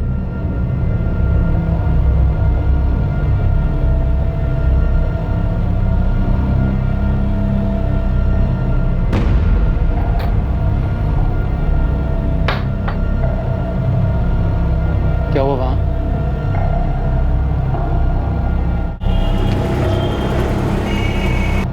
अरे क्या कर रही हो? ऐसे कहाँ जाएंगे हम? कहीं भी चले जाएंगे। अब पुलिस से झूठ तो बोल दिया है ना, सच कब तक छुपेगा उनसे? मैं कह रहा हूँ ना, किसी को कुछ पता नहीं चलेगा। यहाँ से भागेंगे ना हम तो जरूर पुलिस हमारे पीछे लग जाएगी।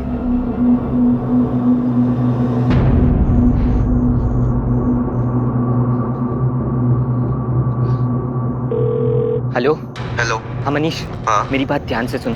अगर तुझे पुलिस का फोन आए या कोई भी तुझसे मेरे बारे में पूछे तो कहना कि आज का सारा दिन मैं तेरे साथ तेरे घर पे था, ठीक है? लेकिन हुआ क्या है? वो मैं तेरे को बाद में बताऊंगा, बट अभी जितना कहा है उतना कर।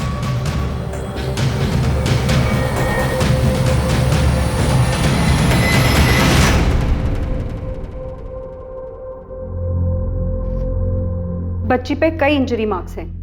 पहले उसको गला दबाकर मार दिया गया, उसके बाद कोई चाकू या तेज धार वाली चीज से गला काटा गया। मतलब डबल श्योर किया गया कि बच्ची मर चुकी है? हाँ, उसके गाल पे भी निशान हैं जो कि थप्पड़ के लगते हैं। मौत का वक्त? दोपहर 3 से 5 के बीच में। इसके अलावा बच्चे के सर के पीछे चोट लगी है जो कि मरने के बाद लगी है, एज इफ किसी ने उसको पटका। और बच्ची के ब्रेन में ब्लड क्लॉटिंग है जो कि पहले से है। Blood clotting? हाँ। आपकी बेटी की पोस्टमार्टम रिपोर्ट के हिसाब से उसके ब्रेन में ब्लड क्लॉटिंग थी? हाँ। अभी 1 हफ्ते पहले ही उसे हॉस्पिटल से घर लेकर आए। कौन सा हॉस्पिटल? डॉक्टर का नाम? जी हाँ, धरा का ट्रीटमेंट मेरे पास ही चल रहा था। ये प्रदीप और मीनल, इनकी फैमिली का बिहेवियर कैसा था बच्ची के लिए? दोनों बहुत वरीड थे अपनी बच्ची को लेकर। हमें धरा का ऑपरेशन करना था और धरा के बचने के सिर्फ 30% चांसेस थे, लेकिन फिर भी उसके पेरेंट्स ने 10 लाख रुपए खर्चा करके उसका ऑपरेशन करवाया। अच्छा डॉक्टर, ये बच्ची के दिमाग में क्लॉटिंग की वजह क्या थी? ऑक्सीजन की ब्लॉकेज की वजह से ब्रेन में ब्लड क्लॉटिंग हो सकती। तो क्या धरा को सांस लेने में कोई प्रॉब्लम थी? नहीं, मेडिकल एग्जामिनेशन में तो धरा को ब्रीदिंग की कोई भी प्रॉब्लम सामने नहीं आई थी। तो क्या धरा के साथ किसी ने जबरदस्ती की थी जिसकी वजह से उसे सांस लेने में कोई प्रॉब्लम हुई? मैं ऐसा सोचना भी नहीं चाहता कि धरा के साथ जानबूझ के ऐसा किसी ने किया। पर हाँ, अगर बच्चे को सफोकेट करने की कोशिश की जाए तो उसके ब्रेन में ब्लड क्लॉटिंग हो सकती है।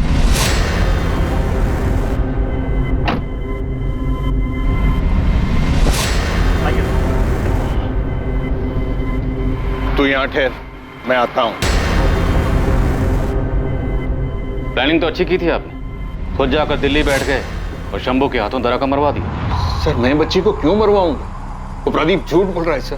तो आपने शंभू को पैसे देकर उसके हाथों दरा को नहीं मरवाया? सर शंभू ने किया नहीं किया मुझे कुछ नहीं पता, लेकिन इसमें मेरा कोई लेना देना नहीं है। अच्छा होगा अगर आपका लेना देना ना हो, क्योंकि अगर आपका लेना देना हुआ तो आपके लिए मुश्किलें पैदा हो सकती हैं। सर प्रदीप बड़ा अजीब इंसान, दोनों हाथों से पैसे समेटना चाहता। सर मेरी बात छोड़ो, अपनी सगी साली के पति को भी बिजनेस के लिए पैसा नहीं दिया। ऐसे आदमी के साथ तो कोई भी दुश्मनी निकाल सकता है सर।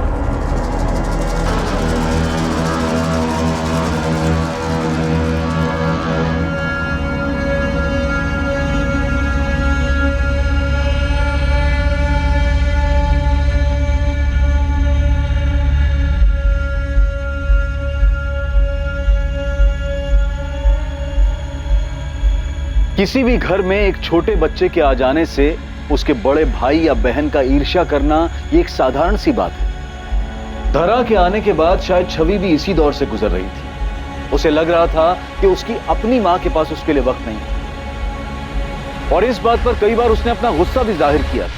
लेकिन क्या यह मुमकिन था कि उसकी ईर्ष्या इस हद तक बढ़ गई थी कि उसने अपनी ही बहन की जान ले ली? या इस सब के पीछे सुनील कंदपाल का हाथ था, जिसे उसकी बनाई कंपनी से जबरदस्ती अलग किया गया था और वो प्रदीप से इसी बात का बदला लेना चाहता था? या फिर इस हत्या का जिम्मेदार कोई तीसरा था जो अब तक किसी की नजर में नहीं आया था? सर सुनील और शंभू दोनों के कॉल रिकॉर्ड्स निकाले। हाल फिलहाल तो इन दोनों के बीच कोई बातचीत नहीं हुई है और ना ही कोई लिंक मिल रहा है।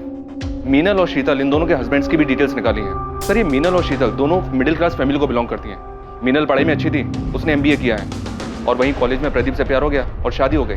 शीतल ने ज़्यादा पढ़ाई नहीं की, उसने सिर्फ ग्रेजुएशन किया और 4 साल पहले उसने अभय से शादी की। अभय उस वक्त एक जेनेटर मैन्युफैक्चरर कंपनी में जूनियर मैनेजर की पोस्ट पे था और पिछले 1 साल से अपनी जॉब छोड़ के बिजनेस स्टार्ट करने में लगा हुआ है। अभी तक कुछ खास हो नहीं पाया, ज़्यादातर घर में बैठा रहता है।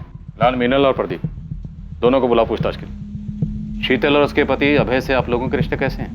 सर आप ऐसा क्यों पूछ रहे हैं? शीतल मेरी सगी बहन है। कोई लड़ाई झगड़ा? सर ऐसा कुछ नहीं है और प्लीज मेरे घर वालों पर उंगली उठाना बंद कीजिए। मेरे घर में ऐसा कोई नहीं है जो मेरी बच्ची की जान ले ले। मेरी धरा से सब लोग बहुत प्यार करते थे सर।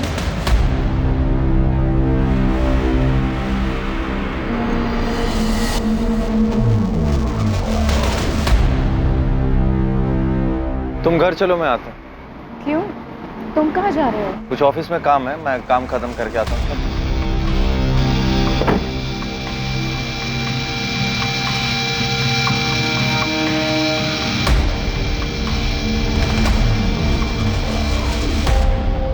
सर मैं मीनल के सामने बात को बढ़ाना नहीं चाहता था। मीनल की बहन शीतल और उसका पति अभय, सर ये दोनों पैसे के मामले में सही नहीं है सर। वो अभय जो है बहुत आलसी है सर, अच्छी खासी नौकरी छोड़कर घर पे बैठ गया और मेरे पीछे पैसे के लिए पड़ गया। अभय को ना अपने बिजनेस के लिए कुछ पैसे उधार चाहिए थे, तकरीबन 20 लाख रुपए। देखो शीतल, अभय से मेरी इस बारे में बात हुई है। लेकिन जीजू अभय उधार ही तो मांग रहे हैं, बहुत जल्द वापस भी कर देंगे। आई अंडरस्टैंड शीतल, लेकिन क्या है ना कि अभय के पास कोई सॉलिड बिजनेस प्लान नहीं। अब बिजनेस प्लान नहीं है तो वो इतनी बड़ी रकम चुकाएगा कैसे? और उसके बाद भी शीतल ने मुझसे कई बार पैसे मांगे, मैंने नहीं दी। लेकिन मुझे लगता है सर कि शीतल जो है वो मीनल से जेलस है। अरे वाह दीदी, कितना सुंदर नेकलेस है। वैसे कुछ भी कहो, तुम ना बहुत लकी हो। तो आपको लगता है कि शीतल ने गुस्से और जलन की वजह से धरा को मार दिया? सर मैं हाँ नहीं कह रहा, लेकिन मैं ना भी नहीं कह रहा इस बात से।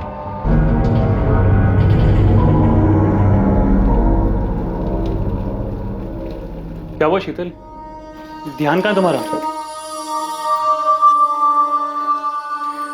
ये जो कुछ हुआ अच्छा नहीं हुआ।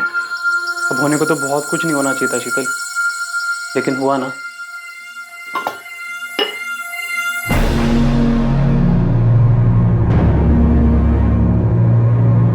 छवि, तुम यहाँ क्या कर रही हो?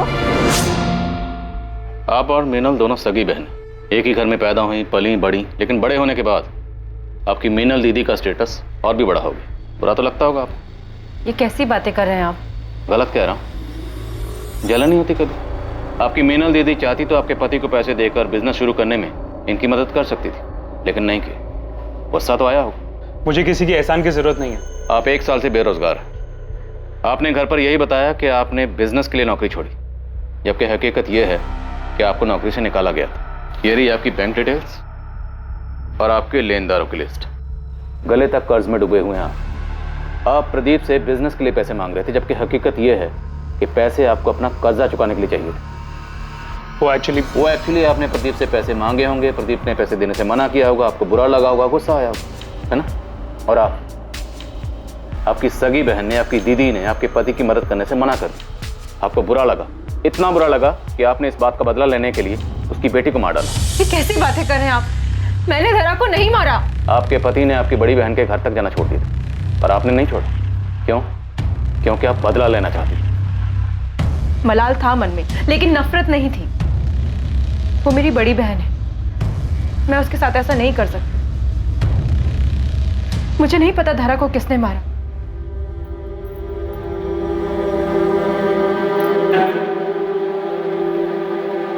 क्या हुआ छवि? मेरी तरफ देखो, मेरी डॉल क्यों डर रही है? अरे रिद्धि, क्या हुआ इसे? चाची, मैंने उसे वहां देखा। कहाँ? वहां।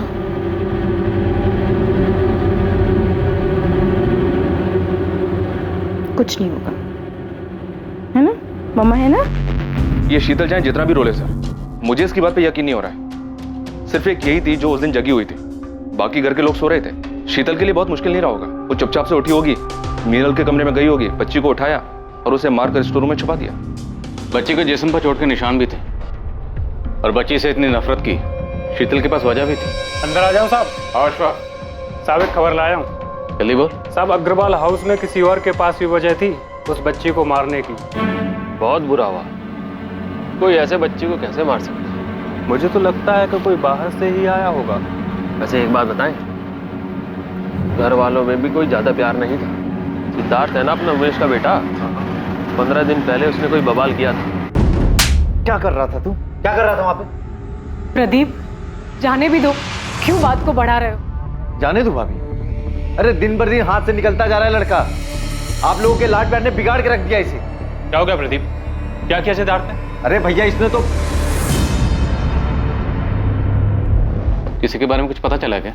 साहब ऐसा तो कुछ पता नहीं चला, पर वो साहब सिद्धार्थ बहुत गुस्से में था। मुझे नहीं लगता कि आप ये चाहती हैं कि आपके बेटी का कातिल पकड़ा जाए। आप ऐसा क्यों कह रहे हैं सर? सही तो कह रहा हूँ। आपने और आपकी फैमिली ने अभी तक हमसे बातें छुपाई। क्या ये सच नहीं है कि 10-15 दिन पहले सिद्धार्थ को लेके आपके घर में अच्छा खासा हंगामा हुआ? सिद्धार्थ, ये फ्रूट्स आप ये सब क्या है सिद्धार्थ? एक हफ्ते बाद तुम्हारी एग्जाम है और तुम ये सब कुछ देख रहे हो? चाची यार प्लीज अब ये ज्ञान देना शुरू मत कीजिए। अडल्ट हो गया हूँ मैं अब। तुम्हें शर्म आनी चाहिए ऐसे वीडियोस देखते हुए। घर में तुम्हारी बहनें हैं, उनके बारे में तो सोचो। प्लीज चाची, ये सब लोग देखते हैं, ये नॉर्मल हो गया है। जिस उम्र में तुम हो ना, उस उम्र में फिसलना बहुत आसान है। प्लीज सिद्धार्थ। अरे हो गया ना, समझ गया मैं। आप प्लीज जाइए यहाँ से। कौन सा मैं आपके बेडरूम के वीडियोस देख रहा था। कब से मैं तुम्हें प्यार से समझा रही हूँ, तुम्हें समझ में नहीं आ रहा है? रुको, ये वीडियोस ना मैं तुम्हारे मम्मी पापा को दिखाती हूँ, उसके बाद ही तुम्हारी अकल ठिकाने आएगी। सिद्धार्थ, चाची, लैपटॉप, चाची मेरा लैपटॉप दे दो। सिद्धार्थ! प्रदीप उसके ऊपर बहुत ज्यादा गुस्सा थे। उसके बाद उमेश भैया ने भी गुस्से में सिद्धार्थ के ऊपर बहुत ज्यादा पाबंदियां लगा दी थी। तो आपसे झड़प के बाद सिद्धार्थ पर पाबंदियां लग गई, फिर तो उसे बहुत गुस्सा आया। तो क्या सिद्धार्थ ने गुस्से की वजह से धरा को मार दिया?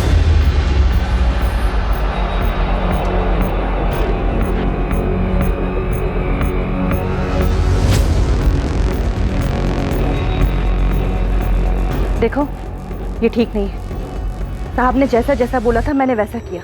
अब पैसे देने के मामले में टाल मटोल मत करो। पैसों की जरूरत नहीं होती तो कभी मैं बोलती नहीं।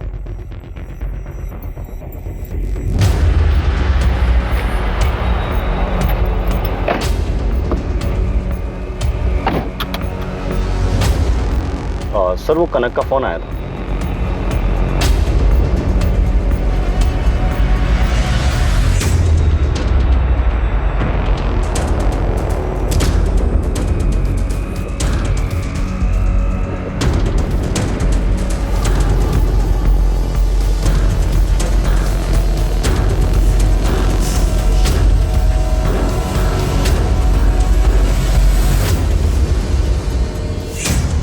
सिद्धार्थ, कहाँ जा रहे हैं? कहाँ जा रहा है? बताता क्यों नहीं? हाँ, वो दादी कंबाइंड सेशन स्टडीज के लिए मनीष के घर जाना था। और एक सेशन तुम्हें हमारे साथ भी करना है। थाने चलो। सर ये बच्चा है, नादान है। मैं जानता हूँ वो वीडियोस देखना बैन है, अब उसके लिए मेरे बच्चे को इस समय मत घसीटिए प्लीज। ये एडल्ट वीडियोस देख रहा था, इसके लिए हमने इसको यहाँ नहीं बुलाया। इसे मीनल ने वीडियोस देखते हुए पकड़ा, इससे इसकी आज़ादी छिन गई। इसको गुस्सा आया और इसने गुस्सा निकाला, मीनल की छोटी बेटी धारा का मर्डर कर दिया। नहीं सर, उस दिन तो मैं अपने घर पे भी नहीं था। मैं तो अपने दोस्त के घर गोमती नगर में था। ये तुम कह रहे हो, लेकिन तुम्हारे फोन की लोकेशंस कह रही है कि जिस दिन धारा का मर्डर हुआ तुम अपने घर के एरिया में ही थे।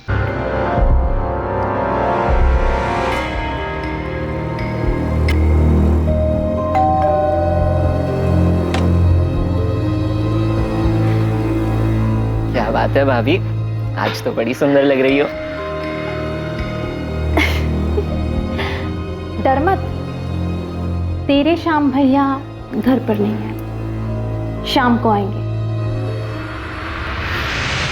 इस लड़के की हिम्मत तो देखो। एक मिनट, आप बैठ जाइए, बैठ के बात कीजिए प्लीज। ऐसे खुलेआम मेरे चरित्र पे उंगली उठा रहा है। आपको तो यकीन है ना मेरे पर? झूठ बोल रहा है ये। सर, इसकी गंदी नजर थी मेरे ऊपर कब से, मैं जानती थी, मैंने मना कर दिया। अब देखो क्या क्या बोल रहा है ये मेरे बारे में। सर झूठ बोल रही है ये। सर सब कुछ इन्होंने ही शुरू किया था। सर उस दिन भी मैं बिंदु भाभी के साथ ही था। ये क्या बोल रहा है? झूठ बोल रहा है ये। आपके पर्सनल मैटर में हमें कोई इंटरेस्ट नहीं। एक बच्ची का मर्डर हुआ, हम उसकी तहकीकात कर रहे हैं। इसलिए बताइए, जिस दिन धरा का मर्डर हुआ, क्या सिद्धार्थ आपके साथ? नहीं सर, ये मेरे घर में नहीं था। सर झूठ बोल रही है ये। पापा आप तो मेरी बात का विश्वास करो, मैं सच कह रहा हूँ पापा। क्या सोचकर तुमने पुलिस को सब कुछ बताया था? तुमने उसके साथ सही नहीं किया। सिद्धार्थ बच्चा है। बच्चा? अपनी माँ की उम्र की औरत पे गंदी नजर रखने वाला बच्चा है। जैसे आप अपने बेटे के लिए रो रही हैं, मैं भी अपनी बेटी के लिए रो रहा हूं। और एक बात याद रखिए, मैं अपनी बेटी के कातिल को कड़ी से कड़ी सजा दिलवा के रहूं, चाहे वो मेरा अपना ही क्यों।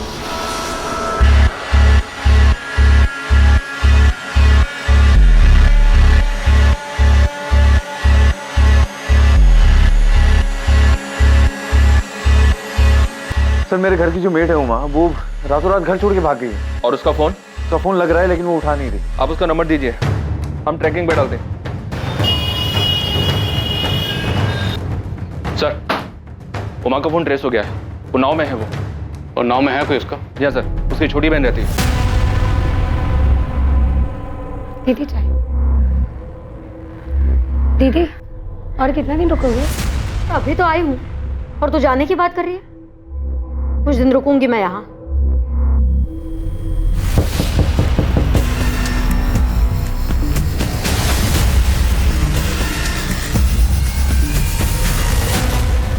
हम बच्ची के कातिल को यहाँ वहाँ ढूंढ रहे थे, अब पता चला कि कातिल तुम हो। नहीं साहब, ये आप क्या कह रहे हैं? मैं भला छोटी बच्ची की जान क्यों लूंगी? बिना किसी को कुछ बताए रात के अंधेरे में यहाँ से भागी क्यों थी? 10 साल में 2 बार पगार बढ़ाई है। 2 साल पहले अपनी बहन की शादी के लिए उधार पैसे मांगे थे, वो भी नहीं दिए। मैं पहले ही मन बना चुकी थी कि काम छोड़ना है। काम छोड़ना था तो बता के भी जा सकती थी। इससे पहले कि मैं कुछ बता पाती, घर में इतनी बड़ी घटना हो गई। मैं डर गई थी साहब, कुछ समझ में नहीं आ रहा था। इसलिए मैंने सोचा कि बिना बताए चुपचाप निकल जाती हूँ। बताती तो वो जाने नहीं देते साहब। मैंने कुछ नहीं किया है, मैं सच कह रही हूँ। सच ये है कि तुम्हें उन लोगों से नाराजगी थी क्योंकि उन लोगों ने तुम्हारी तनख्वाह नहीं बढ़ाई। गुस्सा भी था क्योंकि तुम्हारी बहन की शादी में उन लोगों ने कोई मदद नहीं की, इसलिए तुमने बच्ची को मार डाला। नहीं साहब, मुझे विमल मातो जी के यहाँ काम मिल गया था। 1 हफ्ते के बाद काम शुरू करना है, इसलिए मैंने सोचा कि 1 हफ्ता अपनी बहन के यहाँ उन्नाव रहकर आती हूँ, इसीलिए मैं उन्नाव गई थी। हाँ सर, उमा से मैंने काम की बात की थी।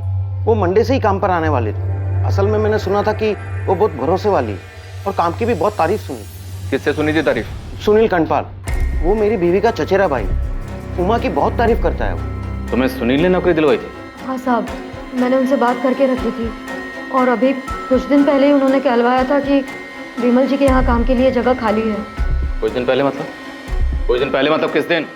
25 तारीख को साहब। 25 तारीख मतलब जिस दिन धरा का खून हुआ। तुमने ये बात पहले क्यों नहीं बताई? और सुनील ने तुम तक ये बात किससे कहलवाई? शंभू से?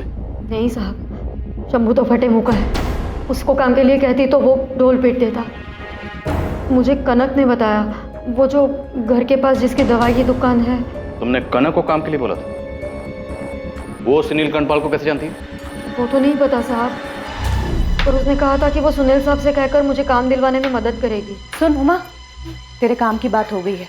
सुनील साहब का फोन आया था, कह रहे थे सब सेट है। 10,000 पगार रहेगी, करेगी ना? अरे बिल्कुल करूंगी। मुझे जल्द से जल्द इस घर से बाहर निकलना है। ये ले नंबर, सुनील साहब ने दिया है। विमल महतो का है, इनके यहाँ काम करना है तुझे। सब सो रहे हैं क्या? हाँ, हमने थोड़ी देर बात की, फिर वो चली गई और फिर कुछ देर बाद धरा के बारे में पता चला। कनक तुमसे मिलने कितने बजे आई थी? करीब 4:30 बजे। अब क्या हुआ तुझे? माँ तो भाग गई है। देख, किसी को कुछ पता नहीं चलेगा, तू परेशान मत हो। अब पता चल गया तो देखो, मैं कह रही हूँ हम लोग निकल चलते हैं यहाँ से। और सुनील जी के पैसों का क्या करेंगे? अरे भाड़ में गए पैसे, पैसों के लिए क्या अपनी जान दे देंगे?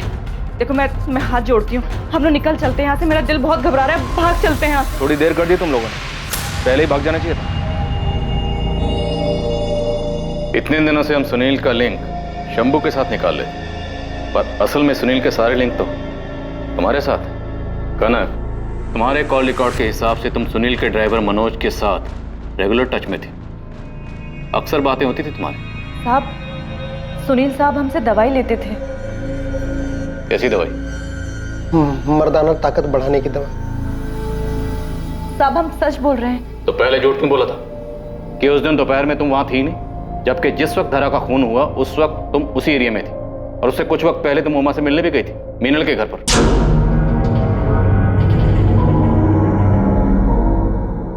तुमने सुनील के कहने पे धरा का खून किया था ना, इसलिए उमा से मिलने गई थी ना? नहीं साहब, मैंने धरा का खून नहीं किया है। किसने किया? किसने किया खून? एक मासूम बच्ची का मर्डर हुआ और तुम चुप बैठी हो। बोलो किसने किया? साहब, एक मासूम को इंसाफ दिलाने के लिए मैं दूसरे मासूम का नाम कैसे ले दूं? मतलब?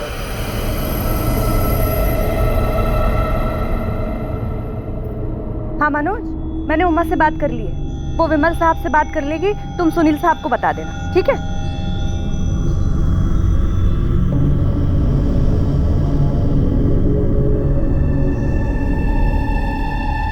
अरे छवि, यहाँ अकेले क्यों बैठी हो? कोई खेल नहीं रहा क्या? मेरे साथ खेलोगी? हाँ? अरे ये तो खून निकल रहा है, बहुत चोट लगी है तुम्हें। रुको मैं दवाई लेकर आती हूँ। रुको, कहीं जाना नहीं। जब मैं छवि के लिए दवाई लेकर पहुंची तो छवि के घर में हंगामा मच गया था। धरा गायब हो गई थी। मुझे कुछ ठीक नहीं लगा, कुछ अजीब सा लग रहा था। बाद में जब पुलिस आई तो पता चला कि धरा का खून हो गया है। तब से मुझे शक है कि कहीं छवि ने तो धरा को, अब बताती भी तो क्या बताती पुलिस को? छवि भी तो मासूम बच्ची है ना, पता नहीं क्या हुआ होगा उस दिन। दीक्षित चाइल्ड काउंसलर, हम छवि से जो भी बात करेंगे इनकी मौजूदगी में करेंगे। नहीं सर। ईर्ष्या के भाव में छवि ने अपनी छोटी बहन का इतनी क्रूरता से खून किया था? क्या उसका ऐसा करना मुमकिन था? पुलिस भी ऐसे ही सवालों के बवंडर में फंसी थी। सर, फॉरेंसिक रिपोर्ट आ गई है। छवि के कपड़ों पे मिला खून धरा गई है। छवि के घर वालों से बात की मैंने, उन्होंने बताया कि छवि धरा से अपसेट रहती थी। उसे लगता था कि मीनल उससे ज्यादा धरा पे ध्यान दे रही है। आयुष, छवि 8 साल की है और छवि ने धरा को पहले सफोकेट किया, फिर चाकू से उसका गला काटा। एक 8 साल की बच्ची में इतनी समझ कहां से आ गई? मुझे ये पॉसिबल नहीं लगता। और धरा की पोस्टमार्टम रिपोर्ट के हिसाब से गला काटते वक्त बहुत ज्यादा प्रेशर यूज किया गया। इंजरी मार्क्स डीप है, एकदम क्लीन कट है, कोई रफ एज नहीं। महज 8 साल की बच्ची ये सब कर सकती है? मुमकिन है? छवि, तुम्हें पता है सारी बड़ी बहनें अपनी छोटी बहन को बहुत प्यार करती है, उसकी केयर करती है ना? बेटा, किसी को चोट पहुंचाना गलत बात होती है ना? छवि बेटा, रोते नहीं, चुप हो जाओ। बताओ मुझे, धरा को तुमने चोट पहुंचाई थी? गलती से हो गया होगा और गलती मान लेना अच्छी बात होती है। मैं किसी को नहीं बताऊंगी, प्रॉमिस। छवि बेटा, घबराओ नहीं, बताओ। वो टेबल पर थी, मैंने उसे गोद लिया, गलती से वो मेरे हाथ से गिर गई। गिर गई? कहाँ? वो स्टोर रूम में। इतना खून निकल गया, मैंने कुछ नहीं किया था, मैं तो बस उसे गोद लेना चाहती थी। और वो चाकू, वो तुम लेके गई थी?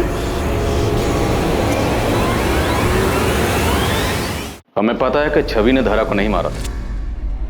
ये बात झूठ है। तुमने हमसे झूठ कहा था। तुमने सारा इल्जाम छवि के सर पर डाला।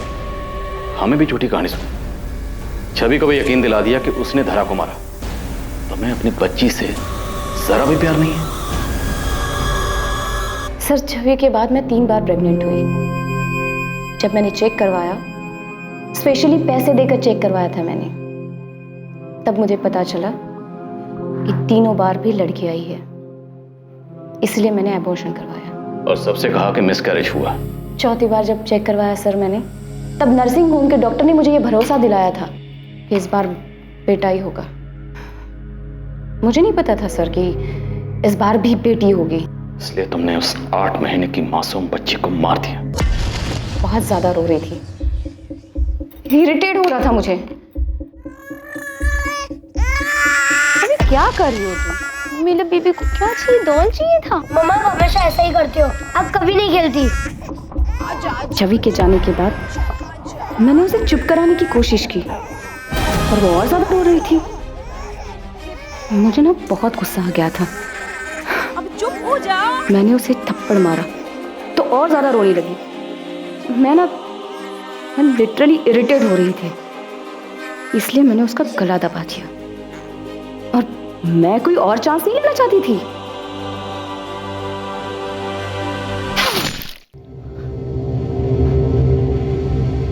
तुमने पहले भी धरा को मारने की कोशिश की थी, इसलिए उसके ब्रेन में ब्लड क्लॉटिंग हुई थी। हाँ, लेकिन वो बच गई मेरे बेवकूफ पति की वजह से, जिससे मैं पीछा छुड़ाना चाहती थी। वो उसी के ऊपर 10 लाख रुपए खर्च करके मेरे सर के ऊपर डाल दिया था, लेकिन मैंने पहले ही प्लानिंग कर ली थी। छोटी बेटी को मारकर उसका इल्जाम डाल दिया बड़ी बेटी के सर पर। नहीं सर, मैंने जानबूझकर छवि को इसमें नहीं फंसाया है। धरा को मारने के बाद समझ में नहीं आ रहा था कि उसकी बॉडी को कहां छुपाऊं। स्टोर रूम में मैंने जब डॉल हाउस देखा तो मैंने सोचा कि यही सही जगह होगी बॉडी छुपाने के लिए, लेकिन पता नहीं छवि वहां पे कैसे आ गई। छवि, छवि तुमने ये क्या किया?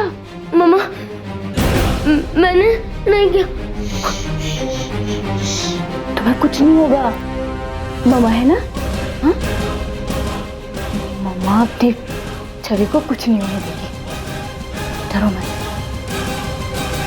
छवि ने सब कुछ देख लिया था और मैंने भी वैसे ही दिखाया ताकि वो डरे और किसी से कुछ ना कहे। कैसी माँ हो तुम? माँ तो क्या तुम इंसान कहलाने के भी लायक नहीं। एक बार भी नहीं सोचा कि छवि के ऊपर इसका क्या असर होगा? सर, मुझे बेटा चाहिए था। अगर पहली नर्सिंग होम में मुझे जांच के वक्त सही सही रिजल्ट बता देते तो मैं पहले ही एबॉर्शन करवा लेती। इतना सब कुछ होता ही नहीं। समझ नहीं आ रहा तुझे क्या कहूं। तुम्हारे लिए दुनिया की सबसे बड़ी से बड़ी सजा भी छोटी है। इतनी पढ़ी लिखी लेकिन सोच इतनी छोटी। तुम जैसे लोगों को परिवार में, समाज में, घर में रहने का हक नहीं। कभी कभी बहुत समय साथ रहने के बाद भी इंसान को पहचानने में भूल हो जाती। मुझसे भी हुई। जिस औरत को प्यार की वो सिर्फ धोखा। वो औरत तुम कभी थी ही नहीं और तुम्हारे इस चेहरे को मैं पहचानता था।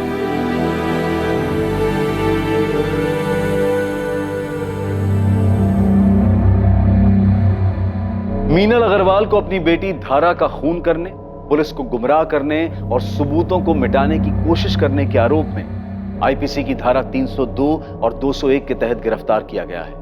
वो इस वक्त न्यायिक हिरासत में है और केस अभी कोर्ट में है। अग्रवाल परिवार के सदस्य अब तक इस भयानक सच को स्वीकार नहीं कर पाए हैं, खासकर मीनल का पति प्रदीप और उनकी बेटी छवि। इस घटना के दौरान लगे आघात के कारण छवि को काउंसलिंग सेशंस दिए जा रहे हैं ताकि वो इस घटना से उबर पाए। बेटियों के जन्म लेते ही उन्हें मौत के घाट उतार देना यह हमारे समाज में कोई नई बात नहीं है। मीनल अग्रवाल एक पढ़ी लिखी महिला थी जिसने एक आधुनिक सोच रखने वाले व्यक्ति प्रदीप से शादी की थी। मीनल के ससुराल वाले भी खुले विचारों के थे, इसलिए मीनल पर लड़का पैदा करने का कोई दबाव नहीं था। ये मीनल की अपनी मंशा थी। इससे यह बात जाहिर है कि अभी समाज में बदलाव आने में समय लगेगा, पर शायद शिक्षा और जागरूकता के कारण ये परिवर्तन जल्दी आ जाए। और इस देश का नागरिक होने के नाते ये हमारा भी कर्तव्य है कि हम इस बात को लेकर लोगों को जागरूक करें कि कन्या हत्या ना सिर्फ नैतिक रूप से गलत है बल्कि एक कानूनी अपराध भी है। देखते रहें क्राइम पेट्रोल सतर्क, सोमवार से शुक्रवार रात 11 बजे। और याद रखें, क्राइम और आपके बीच में सिर्फ इतना फर्क है कि आप कितने सतर्क हैं। सतर्क रहें, सुरक्षित रहें। जय हिंद।